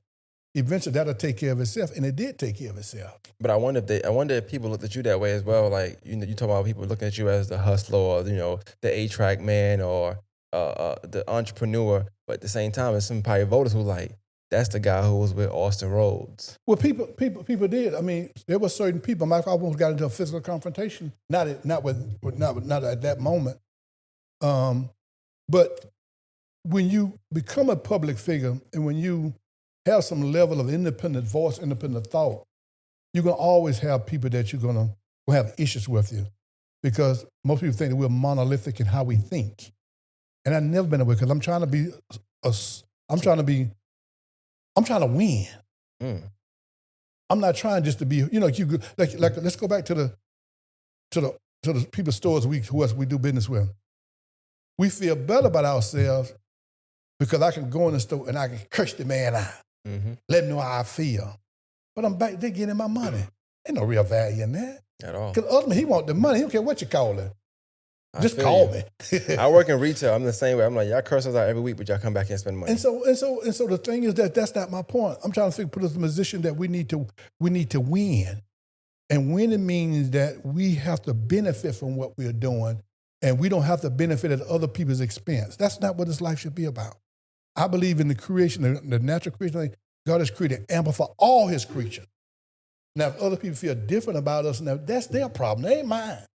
What about your brother? Like, how did he feel when you was doing the show with Austin Rhodes? Well, he didn't have a problem with it. But he wasn't one of the person that I asked. He was not one of the person that I asked. He really was not. I had another friend, I had another, but my mentor, I had only two people. And they said, you need to do it. And when it came down, you need to stay. And sometimes that's all it takes. Because I knew where their heart was. Right. And that's all I needed. And I thank God for it. Because we have to have a voice out there. When did you make Urban Pro Weekly? Like, when did that come about? It came out in that was in 2000, I believe August of 2011. Myself and Frederick Benjamin, who was my business partner at the time, we met at on the corner of Walton Way, at Popeyes on Walton Way there. Walton Way, Gordon Highway. I love that Popeyes. And so I called him and told him I was thinking about a newspaper. And we met him. Then he started talking. He said, "Well, Ben, he's old school. He's from the hippie era, smart as a whip, good guy, heart of gold." And so he said, "Well, Ben, I put a paper together, man, for you for this amount every week or every 2 weeks, whatever you want to do." So I let him go through talking. I said, "Ben," I said, "you want to put together a paper for me?" I said, "Because you want a paper, you deserve a paper, you know how to put a paper together. The only way I do business with you is if we come and do business partners together." He said, "You serious?" I said, "Yeah." I said, "Because I'm not going to invest in you to put a paper together for me in a short period of time. I'm looking for the paper and you don't want to start your own paper." Yeah. Yeah. And I said, "I would want to be mad with you, but I can't be mad with you. So I think the best way is we come in together and be," and he said, "What kind?" I said, 50-50. I said, "Here's what I said. You put the paper together. I don't care, whatever you do with the paper, I'll seek advertisement, I'll distribute the paper." 2 weeks later, we had a paper. Mm-hmm. We never had a disagreement. I got out of it in December 2014 because once I became a commissioner, I realized from August that I realized I couldn't do that body of work without the study and still uphold my end of the bargain with the paper. So I gave him my share of it. It would have been fine to do it. Like, it's nothing illegal about it. Oh, nothing illegal about it. But you just couldn't take that workload on and do what you were doing. Because I don't function that way. I'm almost like I'm not. It's hard for me to do a task. Right. Because what I was doing, I was going out seeking advertisement, and then I was picking the paper because we end up in that span of time with about 3 different destinations of printers that we actually was dealing with. But I would go, and the last one I was going was the Statesboro. Going and getting the paper and stuff like that, and come back 4 days, Wednesday, Thursday morning, coming back Thursday, Friday, Saturday. I'm distributing the paper. And so my agenda book as a commissioner, just getting in my hand on that Friday, I need to look through all it and read all the details. Right. The details is in there too. And then I need to realize if it's something here that I wanted, I need to start making phone calls to my colleagues. Because I don't know how they feel about it. So now I got to call and start twisting some arms or get my arm twisted. You know what I'm saying? And so so I knew then that I couldn't do it. And so I gave him my 50% of it. Well, I'm just curious because I had a podcast with Karen Gordon a year ago, when she started to do stuff with the Urban Pro Weekly. And I think we'll talk this week at some point too about her new direction she's going in with it. We're talking to our original, I guess, quote unquote OG, right? Uh-huh. Original Urban Pro Weekly co-founder. Mm-hmm. What was the purpose of it when you initially set forth, I want this paper? You and Popeyes, which got great chicken, by the way, mm-hmm. You and Popeyes, and you said, I want a paper.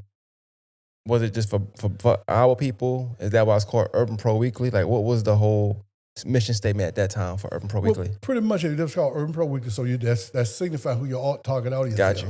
But I also wanted to give us something that we can be proud of. You had a lot of sports and stuff in there. You had all those different dynamics in there because Ben had the contacts with persons who was in that industry. My only initial contact was him, and that's from having a relationship, from knowing each other from afar, never being in each other real space and knowing each other, just knowing what he was capable of doing, just watching him do it over the years with Augusta Focus and things of that nature. But it was the same thing to give us a voice, to give us an outlet to get in it. And one of the things that we did, our first real success, that we shouted Richard Roundtree when he was running for sheriff. We were the only ally that he had just to get out his story. You know what I'm saying? The rest of the media, he didn't have a voice per se, or wasn't favorable, or just it wasn't in many ways, favorable, I think is a word that's used. So it was important that we have a voice and begin to tell our own story, because what they said, if you don't tell your story, somebody else is going to tell it, and you may not like how they tell it. And so it gives us an opportunity to do that. It's no different than what I'm doing now with Speak Augusta. Same thing. But this time, I'm a little bit more deliberate because where I believe the state of the country is headed and what I think the Black community can add to it. But that mission has not changed.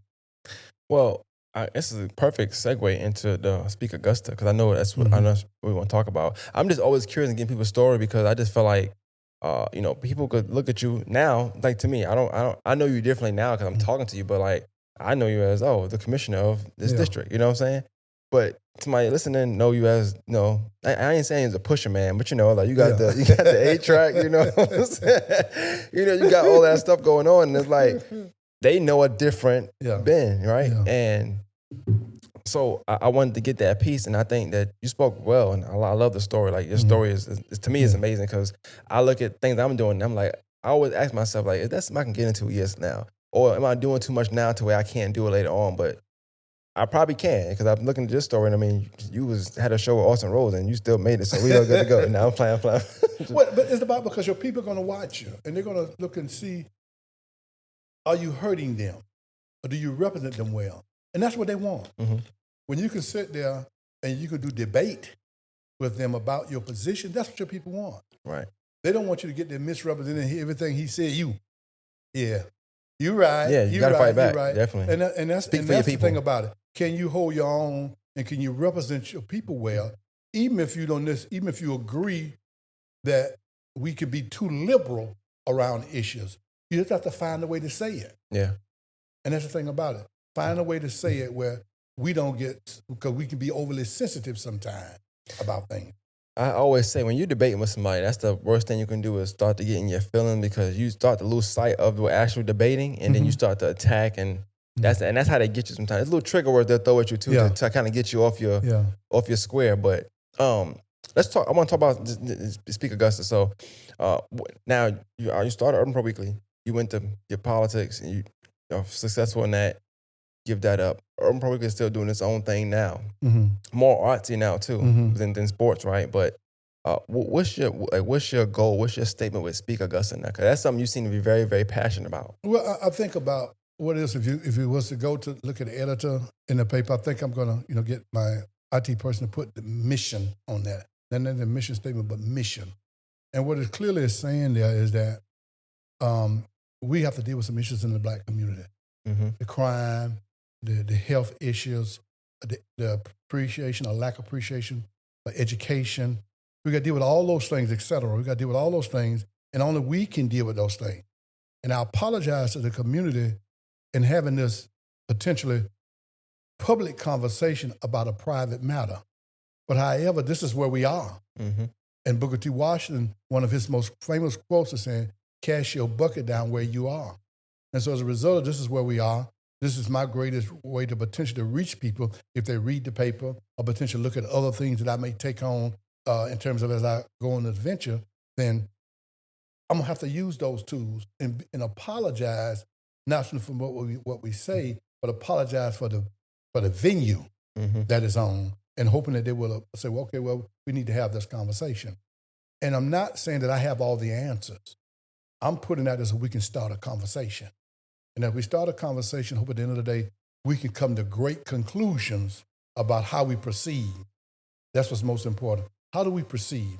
How do we empower ourselves? How do we begin to add value to the Black community? What sacrifices are we willing to make, in our community? Those things is important. And so that's what I want to do. And you see me come back and I talk about what Junior Ford said and taking on these challenges. He said, if you think you can, if you think you can't, he said, you're probably right. So it's all about your attitude. Right. It's all about your attitude. And we have to realize, is these things really worth it to us at the end of the day to try to look at it and examine our own community? And then if we find issues and we know there are issues, are we willing to make the necessary sacrifices? And the sacrifices are investments.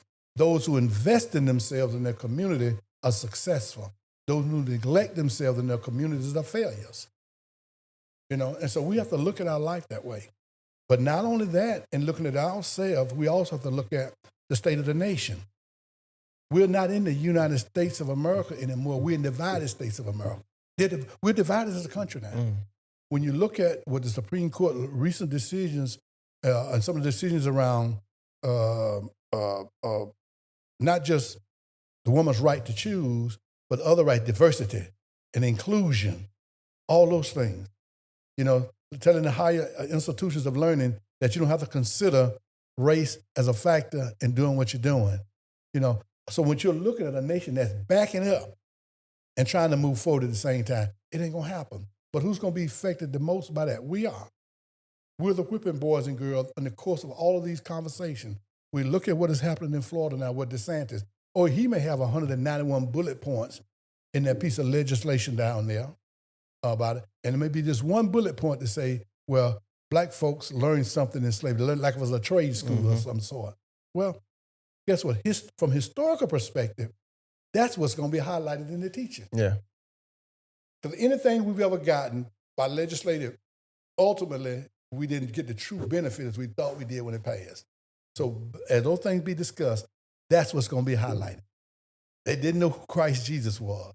We had to teach them about Christ. We had to teach them about, they were unskilled labor and they learned a trade. Oh, harsh crap. And so we have to realize that there's a lot at stake here. And I think that our people, I really do. And I also believe a lot of that starts in City of Augusta. I really do believe that we have an opportunity to make an impact in this nation because this nation needs help, because they're backing up and trying to go forward at the same time.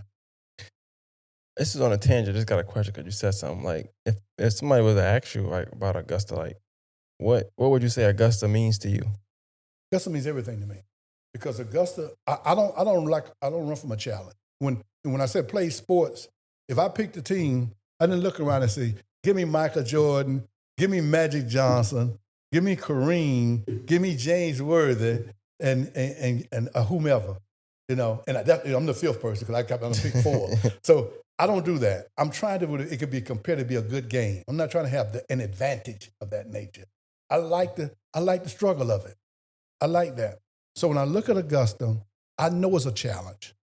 I believe that we here in Augusta is a special kind of black person. I really do.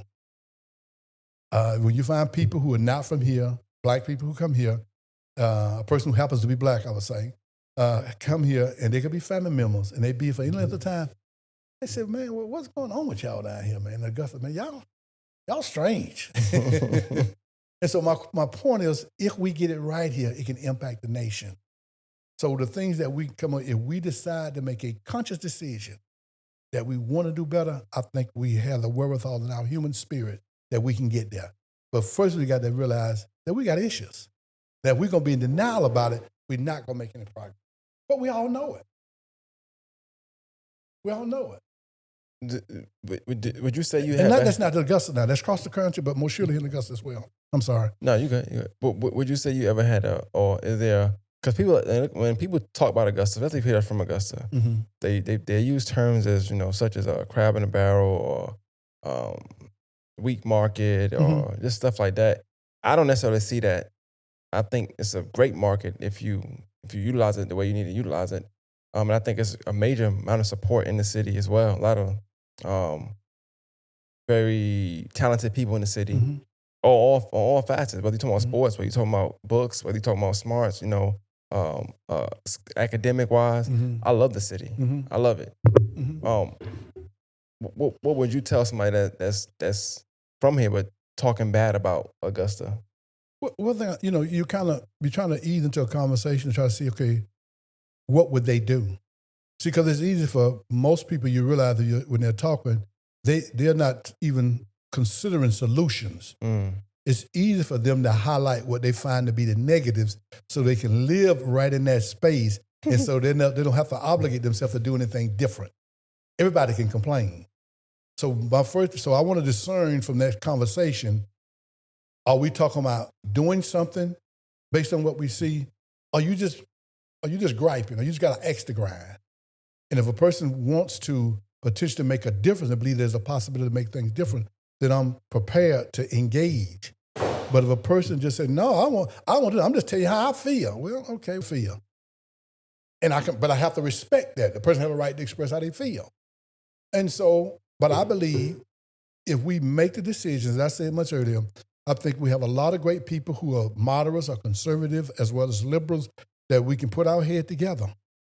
And I don't try to lead anything. I want to be a part of the team and have these tough conversations because we have to have a sense of direction, a sense of goals, a sense of achievements, a sense of sacrifice that we want to make to become better as a people. And I think we're capable of doing it. I believe God has brought us this far, and the best is yet to come. And I believe that, and I think that's where we have to be. And I'm looking forward to that conversation. Well, with your new platform, with Speak Augusta, is this going to be a paper? Is it going to be a podcast? Is it going to be virtual? Is it strictly only legible? Like what kind of platform is it going to be for the city? Well, currently right now it's an online newspaper, Okay. but also in another week or so, we also have a podcast to go along with it. So we Okay. can speak to some of these issues and let the community weigh in on these conversations as well and hear more about what the long-term goals are. And even with the paper, we reach out to people who wants to write. See, we don't have a monopoly on that. The articles that you see in the paper are articles and opinions of those writers. They're not my opinions. Mm. When I write something, I got with the editor there, and I got the one that you see on the. You had faith in the. Those are my personal opinions, but I also leave room to understand that I don't have a monopoly on good ideas. Other people do as Gotcha. well. So if a person wants to feel that they want to write something in the paper, we can look at it and put it in the paper. We're respectful of difference of opinion among our community. See, because I don't want us to get everybody else get inside of our head and want everybody and they take us off the course of what we're attempting to do here. We have something to offer. We're going to force changes. And in doing this, you have persons like yourself who've been out here for a minute. You have persons like Karen Gordon with the Urban Pro Weekly. You got other persons like you mentioned Ken Macon earlier. You got other persons who are doing podcasts. When we're coming on the scene, our goal is not to even attempt that we're trying to shut anybody else down. We're trying to make all of us much better. We're pushing all of us to another level so that our people will respect what we're bringing to the table at the end of the day. When you look at television on Monday through Thursday, you're going to see 3 or 4 hospital shows on each one of the stations. You're going to see 5 programs about emergency EMS services. You're going to see that. You're going to see detective movies on each one of those stations. Why? What they're doing? You say, well, Ben, what does it have to do with anything? Because what you're witnessing ABC, CBS, and NBC, you know what they're doing? They're duplicating success. Mm. They're making money doing that. Well, it started with one of them. They watched it on that other network, and as a result of it, they created their own. Sometimes, I mean, you both know they go to try to get actors who look exactly like that actor to try to magnify that they want to play. So it comes down then to which one of those programs that I'll fit. But we're watching the same show in many ways, just different characters in it. But we have a habit of duplicating failure, and they're duplicating success. So we got to get out of the habit of duplicating. And so what is failure? Grabbing a barrel, as you said much earlier. Not trying to work with each other. Not to encourage each other.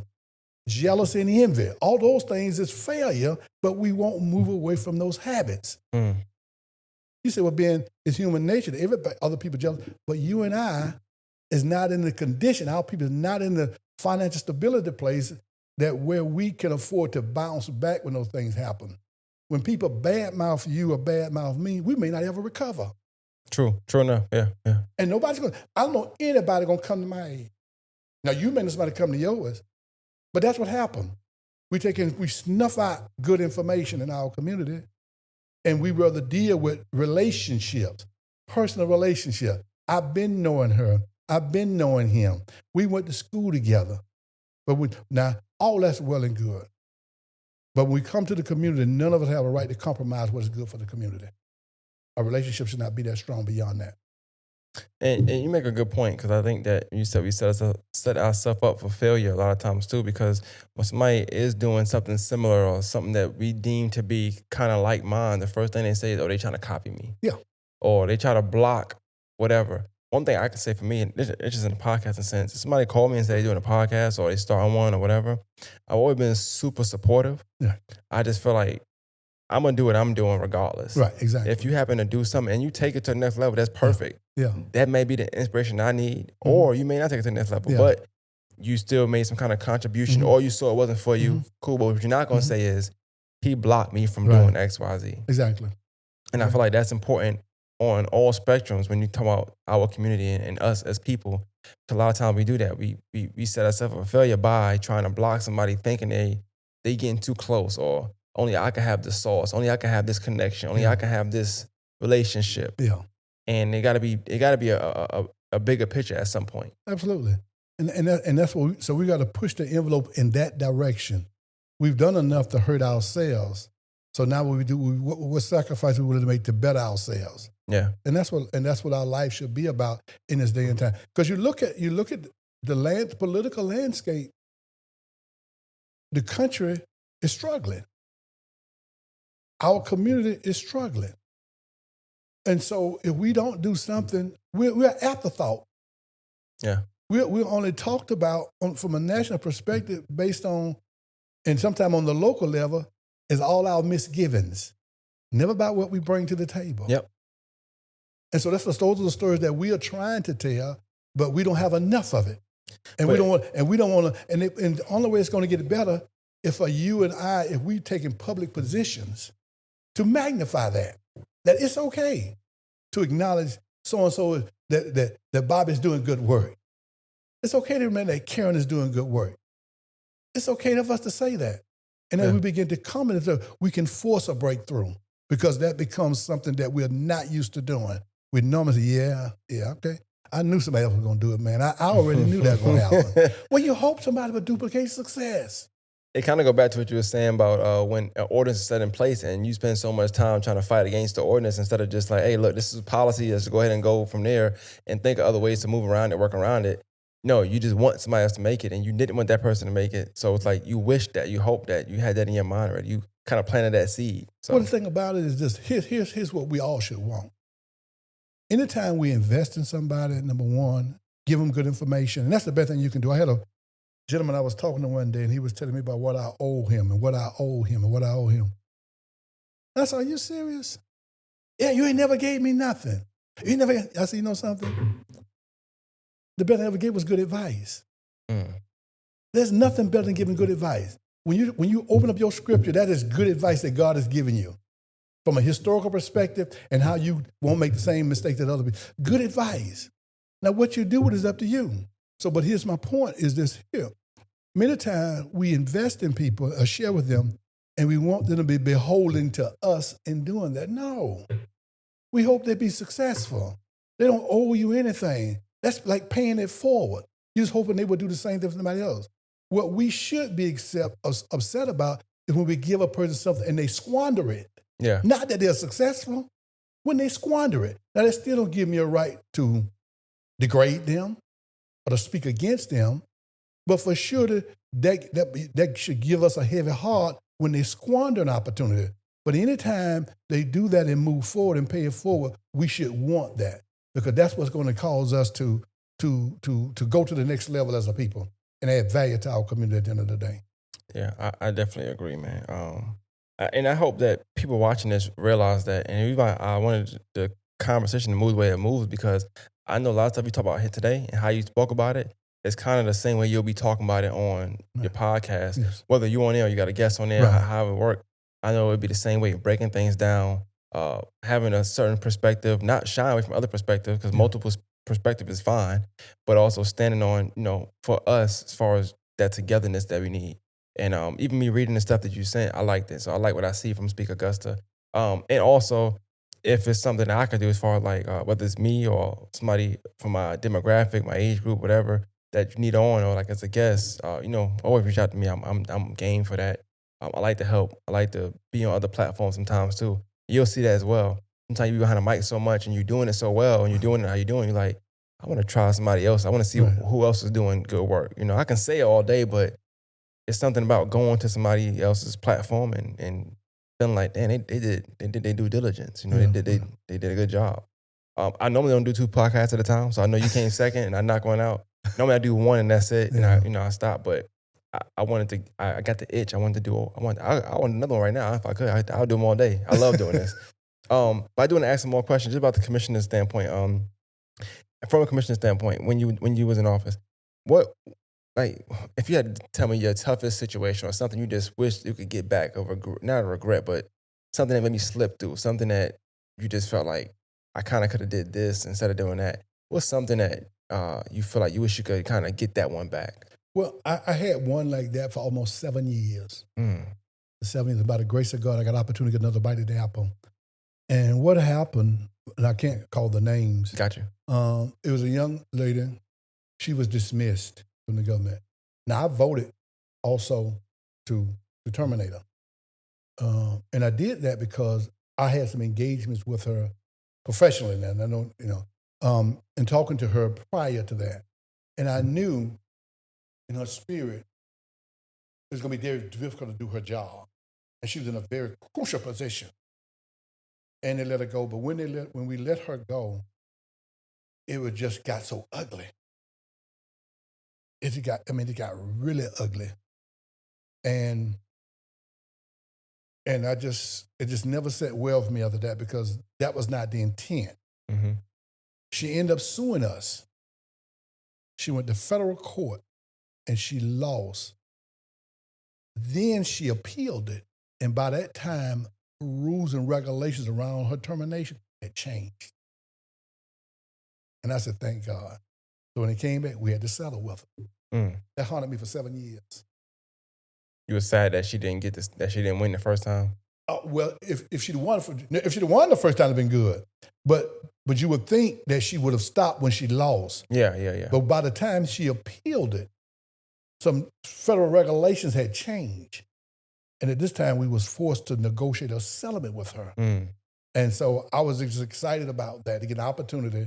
Because I was asking, I said, well, that's all? Because I didn't want to hurt her, because I knew the workplace had put such a burden on her. Yeah. And my intent was not to hurt her, but she was, in my mind, she was humiliated. And I labored with that for quite some time. And so I thank God that we got an opportunity. And you can never, that's a personal decision, Mm-hmm. whether you can make a person whole or not when they've been violated. That's a personal decision. But knowing that if they agreed to what the settlement and their attorney brought an offer to you and they took it, that's what more can you do about that? Right. That's it. But so I thank God for that. That was the most trying thing for me. And every now and then I used to talk about it, because it was just so unfair, the way that went down. What about one of your best Best memories? moments, the High Park families. You might not be familiar with that, but that's right off Gordon Highway. If you know where South Side, if you take where Thermoceramic is, if you compare Thermoceramic, you would go to the right and you go down in there, and that neighborhood has been deemed polluted and contaminated for the last 50 years. Mm. And we were able to get, when I got there, the grace of God, I watched the whole thing unfold. In 2009, I witnessed, because that's how long I've been going down there, I witnessed the commission took and lowered their taxes, because the people was coming down there complaining, they lowered their tax value. Then they come back at another time around 11, 12, somewhere down that time, with Commissioner Corey Johnson leading the charge at that particular time here, when they took and said they're going to put a retention pond over there. You know what I'm saying? So now you got some movement. And now it takes the money to begin to start all that process.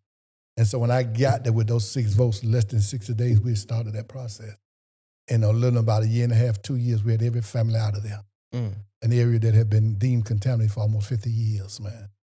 And so that's the highlight for me, that those families had to suffer like that for all those years, and to get them out of there. And I've had plenty of those families to, at that particular time, they call and thank us for doing that, and saw the way they were living now and stuff like that. Because they didn't believe it, because there had been so many promises over those years. And to get out there, when the time came, they couldn't believe it. Because they also, what the commission had done, the commission had voted, they're going to use a federal program to relocate them. Mm. And that really put them in the catbird seat, because I had some experience with that federal program. And so I knew it was the best thing that could happen for them. So there were federal regulations in place to relocate them. And as a result of that, you thank God for it, man. You thank God. That's definitely a great story. I like that. And I did hear about Hyde Park, but not knowing the specifics. Yeah. Now hearing it makes it everything I heard. I mean, the thing in the daily paper at that time, could say, well, they was always pushing back that it was not contaminated. A child can get in the ditch and eat a spoon of dirt for the rest of their life and it won't hurt them. What does that to say about the people? Yeah, that's kind of crazy to even write. That's kind of crazy to even publish. Yeah, but that's what you were going through with that kind of stuff. And so for God to bless us that opportunity to do that, man, it was a really, really joyful occasion. And I think all of us city of Augusta should be proud about that, because if you lived here for the last 25, 30, you heard about it. Yeah. And if you just happen to just say, well, one day, sometimes you take the notice and say, man, let me ride down and see what they're talking about. And if you rode there, you would say, oh my God. I had no idea, because you could hear it. anytime people can tell you all the time about something, but when you see When it, you see it, it's it's either different. better, much better. Say, man, that's a pretty girl, man. She's pretty. When you see it, you say, oh my God. and at the same time, when something tell you something is bad, and then you go through and you look at it, you say, oh my God, man, I thought it was bad. I had no idea it was this bad. And that's what it was. But I can tell you, those families were very satisfied. You said something I wanted to kind of end with this too, is like how, for what you did when in politics, just being a commissioner, how important or unimportant is it when media starts to get involved with things you might be trying to fix or you may be handling? You just mentioned them saying something about you can eat some dirt with a spoon for. How does that hurt or help? Like these media publications or things that's said in the media or like podcasts or the Austin Rose, the all that. How do how does the way we uh, give out the news affect you guys' job? I'm not saying, I'm going to speak about me. Let's just say it's a controversial issue. And sometimes your controversial issues don't go on for 1 week, they go for weeks at a time. And if I'm deliberating, or we're deliberating as commissioners, there'll be other commissioners that may give their take on it to the media. I wouldn't speak to the media about it. Because I can put out there and tell you, well, I see what you're saying. I see what you're saying. I mean, my goal is that I don't plan to support it. And that could be from the commission, that could be from a committee meeting one Tuesday, and the following Tuesday is at the commission meeting, right? Mm-hmm. I've told you, going into the committee meeting, or after the committee meeting when I do an interview, I've said to the public, I don't plan to support that. I mean, and here's why I don't plan to support it. But guess what? Now, Tuesday, I vote for it. Here's what I have not left myself to do. What if I get more information I didn't have when I talked over here? That information can change the whole game. Right. And so now I had to say, here's what I found out. Most times the citizen ain't going to give you no reprieve on that. All they heard is your position when you said I wasn't going to support it. But then you voted for it. But once I got better information, because that's what should be driving the whole conversation, information. See, for me, I've been trained to understand that it's a battle of ideas. And so the best ideas should win. And so when I'm doing it, I try to keep my opinions to myself. This is among my colleagues, they know, but I'm not in this. Now, every now and then, if you see me talking to the media about this issue, it's strategic. I got to do it. I got to take control of it. But most of the time, I'm operating in the field trying to keep my to myself. So I'm trying to herd cats or trying to be one of the cats that be heard. And so I'm not going to and then many times I'm not going to deal with the media because I see how they're handling it. And what I'm saying is not going to be said anyway. They're going to talk to me for 2 minutes and give me a 5-second sound bite. They're going to do me a disservice. So why waste my time? Makes sense. Why waste my time? And so I will reserve that and push my colleagues, or let my colleagues push me to where we're going. And that's what you do. So you can't let the media get inside your head because the media has an agenda. See, one thing I say to people, and I don't have a monopoly on this, and that is, when you ask me, say, well, Ben, what's your agenda? And I say, I don't have an agenda. You should be concerned about that. Because everybody should have an agenda. What you want to know is my agenda what I say it is. Is it true to what you're doing? Is it true to what I'm doing? Matching your actions. That's right. But when a person has an agenda, you have to you do them a favor, you do them a solid, as they say, hey, now, you got to have an agenda because what are you trying to do? Well, that's your agenda then. Because you don't have an agenda, so you're telling me you're just doing something. You should have an agenda. And I think people do have it, but the language has put people on the defense when you shouldn't be on the defense about it. Just say what it is. And far as the just being involved with the commission and politics, is it tough, like, seeing media? Like, because, people say a lot of hurtful things, a lot of things they probably shouldn't say, probably try to tear character down and stuff like that. Is it tough, like, seeing them in places, or, like, maybe a couple months ago they said they published some things, said some things you didn't like, but now here it is 3-4 months later down the line and it's a whole different topic we're talking about, but maybe they are singing the same tune as you now. Mm-hmm. So how do you, like, orchestrate how you feel about them then when y'all now y'all on the same side, but maybe last uh, That situation I happens wasn't. too. Well, like I say, I think when you do it, you have to realize the media is the animal that it is, and that's where you have to decide whether you want to get involved with it, whether you want to give them comments prematurely. I have no problem after it's all said and done, because also you have to realize you can have 6 votes today or 7 votes, but listen, nothing is solid to those votes are cast because people move. People are always reaching out to them, so you can go in today and say, man, okay, we got 6 votes.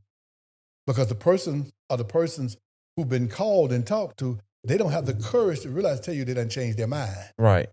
And so when the vote come down, you look down and say, man, and then you say, I thought he said she was with us or he was with us. What happened? And now they looking this way. Say, we look at you. You know. But in part, we all make, there is no perfect person. So me saying these things, it don't mean I ain't made some mistake. Mm-hmm. You know, like you asked me earlier about something that I would get back. That's the one that's the most egregious. And by the grace of God, we got an opportunity to correct that. The benefit of that. But in between, you're going to do some things that's going to happen, but you have to defend it. Right. Is this what you meant to do? This is why. Yes, I have no problem with this. Did I want to do it? No, but here's what the facts were. It is a battle of ideas. It's not about personalities. And those are the things for us that we got to, you know, when you say it ain't, is not personal, it's business, we make everything personal. We got to take the personalities out of it. It's whether I like the person or not. Oh, I like him. Everywhere you go, you see them. I mean, they're good people. But politically, they may be a liability to the community. Right. And you're not thinking about that. You're thinking about because they're everywhere.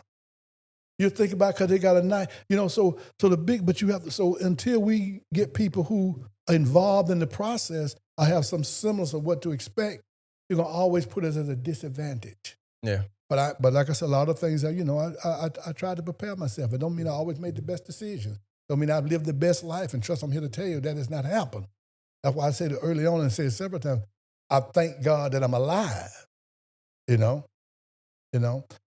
So it's a hit and miss. Yeah. And you just hope and pray your heart is in the right place, and you believe it in yourself and believe it in your family, believe in your community, believe in this country. And I think for the conversation that we're having today, there's not many places in the world that we can have this conversation. You know, good, bad, and different, how people feel about it. And so we have to take advantage of it. No matter what they say about us, we have an opportunity to pull ourselves up, because they're not going to just automatically stop demonizing us in those ways, because their whole psychological existence is tied to that superiority. The training has worked well on both parties. The training has worked well on them to say that they're superior, and it's worked well to say that we're inferior. How do we have a breakthrough? I'm glad you put that the way you put it. I was going to ask that question too. Like when you worked with your colleagues, I'm just calling them colleagues at the time, because I can tell your stance on how you talk and the verbiage you're using and telling me your stance. You don't have, without saying a color or nothing like that. Did you ever feel like they felt like you was hard to work with? Only because they're not used to pushback from us. Okay, because I'm listening to talk and then being informed. Got you. So you're not emotionally tied to it. Yeah. Because sometimes I've had them call me and ask me, what do I think about this? Because they know I've done my due diligence. So no, we ain't going to do that. You know, it's kind of like a brother, my wife and I were listening before I came in today. And then he was talking about the word, what we ain't going to do. He said, we had that's one word. What you ain't going to do now. And that's the way I used to be. But I would be adamant about those things that, you know, that we ain't finna do that. You need a shirt that say that. We ain't finna do that. That's his favorite. But I had respect for him, you know, and I understood it. And they would tell me the certain things. You know, I've had a couple of them say to me several times, and I've shared with them as well. I have to live in my community. I ain't gonna do that. And they've shared with me in being in the grocery store. Their constituent asked them, why you ain't voting with your people? Why you ain't voting with your people? Don't care what it is. Don't care what it is. Why you not voting with your people? You know, so they have the, I don't call it the luxury, they get the penalty of probably being uninvited to all their social events and all the other things that goes, all the kind of perks. And what happens to me and you? They just drag us like they lynch us in the public square. Yeah. Who wants that? Nobody. Now, I'm not going to run from it as the right thing to do. You know, But that's what you're up against. So it is a balance, and that's why it is important that you make informed decisions, Mhm. and you make decisions about the idea, because that's what you're fighting against. It should be about a battle of ideas, what is base, and not black and white. And believe it or not, it's not. That's not always the case. It's because the taxpayers want it. And when they talk about the tax, when they use that word, they ain't talking about me and you. Wait, I I pay got my you. taxes. They pay I their got you. taxes. And I can't argue about what West Augusta pay. They do pay more taxes than we pay from them. But my taxes, I don't remember being late on my taxes. I've been there since '86. Mm. I pay my taxes. So I pay 100% of my tax. He pay 100%. He may pay more. But that's by the law. They ain't got nothing to do with me.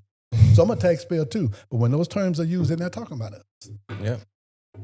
That sounds good. Hey, man, you got a point there. Definitely got a point. Speaking of taxes and money, just wanted to ask one thing because I've been talking to people about it. So is it true that being a commissioner it's no money in that? No. So how y'all live? How do y'all live? Well, most times, you live from money you already have. Some of them are still gainfully employed. Some are still running their business.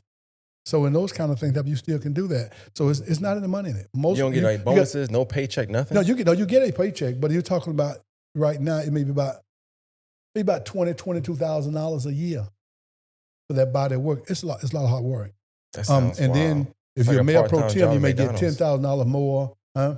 It's like a part-time job at Like a McDonald's. part-time job. And it's supposed to be a part-time position, but it's hard to do it part-time the way the commissioners do. Now, can it become a part-time position? If commissioners and that's include myself, we didn't do it. If we was just policymakers and turn it over, it could be a part-time job. Mm. But commissioners always stir in the pot. And so that makes you go beyond what you need to do. And I will tell you once again, a managerial style of government and an administrative style of government, it's not going to change. Matter of fact, I think it's almost a detriment to the black community to have a managerial style of government because of the influences who'll be able to get to this person where now for you is hands off. I think it's a setup. Well, you mentioned stirring a pot, and I'm going to play my little snippet because a lot of my audience say that I stir the pot. So from you watching some of the episodes, what do you think? You think I could be a commissioner one day or something? I'm sure you can. I think you have a very curious mind. I think you have an appetite to want to see things get done. I think when you do what you're doing, that means that you're putting yourself on the front line to talk to everybody. I saw you interviewing Tyrus. Yeah. I saw you interviewing Earl Grey. Yeah, my guy. I saw you interviewing some other people and stuff like that. So I think you have that appetite. You want to know. And when you asking things, you're trying to discern what makes everybody tick. Yeah. And how do you fit into these things? I think you have the personality and the appetite for it. Because it's not just an appetite, it's also the personality and also the persona. And also you got to have the courage. Maya Angelou said that of all the virtues, courage is number one. Because without courage, you would not be able to be persistent about what is right and what is wrong. Mm. Right and wrong in this instance in the political arena does not mean that you're going to always do right by that, but you're going to do right by this situation. You're going to do the best that you can in this situation. You're going to work with what you got. You're going to do the less harm as you possibly can. And you're not going to make anything personal in that regard. So the question becomes, do you have it? I think you'd be a great politician. I just got to keep my day job. Well, trust me, I would encourage you to keep your day job. I would encourage you to keep your day job. All I got for today, I think this was a good conversation. I enjoyed you coming in and giving me your story and giving your time for one. But I definitely want to have more conversations if possible. I want to link up and do some episodes or just some content with you and what you got going on with Speak Augusta. I'm behind it 100%. So if you got any merch, shirts, hats, or something like that, I'll buy it. I like to wear it on camera. Like I only wear Augusta stuff on camera. I've seen that as well. So and I wear it around. I work at a company I work at. A lot of eyes is there, so things get seen and they ask about it. So I don't mind doing that. Tell people where they can find you at, where they can find the online paper, Speak Augusta, and which I got coming out. Well, it's speakaugusta.com. Right now is a weekly. We may be going bi-weekly because we're getting ready to do a podcast. We're still working on the dynamics of that. We got a podcast. We got the studio set up. We're trying to, get some angle on that on that roadcaster Gotcha. there. And so you'll be able to see we have a Facebook page up and running in about another week as well. If not, we don't do something this Thursday. I'm not sure when this is going to run. But I want to say to you, we appreciate this very much. We've enjoyed it. We look forward to interviewing you. Oh, I mean, I'm ready. it's important that you tell your story. I mean, because all of us have a story. And I think it adds value to our community. Our community needs to say it's okay to come out of the shadows, regardless of whether you're liberal, moderate, or conservative. It's okay to voice your opinion. And we have to find a way that we're not attacking one another. We just have a difference of opinion. Right. That's okay. And I think what you're doing, I think your approach to it adds value to all of that. And like I said, that's why I looked at so many episodes of, glanced at so many episodes of what you had there, because I like your delivery, I like your mannerism, and I like your ability to allow people to tell their story and not try to cut them off at every sentence. Hold on now, what you said in that ain't what you said earlier, and that may be the case. But you can come back to that. You know what I'm saying? I say it like this, man. Podcast and interview, to me, I'm an artist. I'm painting a picture, so if I don't let you say what you say, then I can't talk about it later on. So Right. I might bring it up at minute 50. You might have said at minute 5. I'm gonna let you rock Right. out. Minute Right. 50, I'll bring it back up. Yeah. If I remember, Yeah. But the conversation has to be the conversation. It can't be me cutting you up every 5 minutes, because then now you ain't going to talk. And another thing too, I would like to say this to you as well. You are truly a believer in Augusta. I love it. And I mean, but you're not just saying it because with your podcast, more than the masters. Yep. That signifies that you are a believer that we have more to offer here. Then And that's what I used to say. I used to say in 2006 when I had Can We Talk, I talked about the masters to show you that the ability of it, the master. Having the master tournament here is like having every year Olympics. Yep. An Olympics every year, where Olympics is every 4 years. They're going around the world. But like having an Olympic event here every year. Also, I go to point to the fact of James Brown, world renowned, known around the world, city of Augusta Beach Island. And then I say, you bring something to the table. You add value. You're from here. You're from New York originally, but you're here now. Yeah. Augusta has a way of getting the spirit in the mix of that. And so you're here too. So you're saying we have enough ingredients here to do what needs to be done. Definitely. So in just naming it more than the masters says volume about what your commitments are to the city. Definitely. And I definitely committed. I'm 100% committed to the city. I love it. So Thank you. I thank you for the time. nah, thank you, man. Thank you for coming on. You know what I'm saying? You're always invited. And I wish you nothing but the best and success with Speak Augusta. And I will help you with any way you need. Sure. Without further ado, More Than Masters Podcast, we out. Thank you, sir.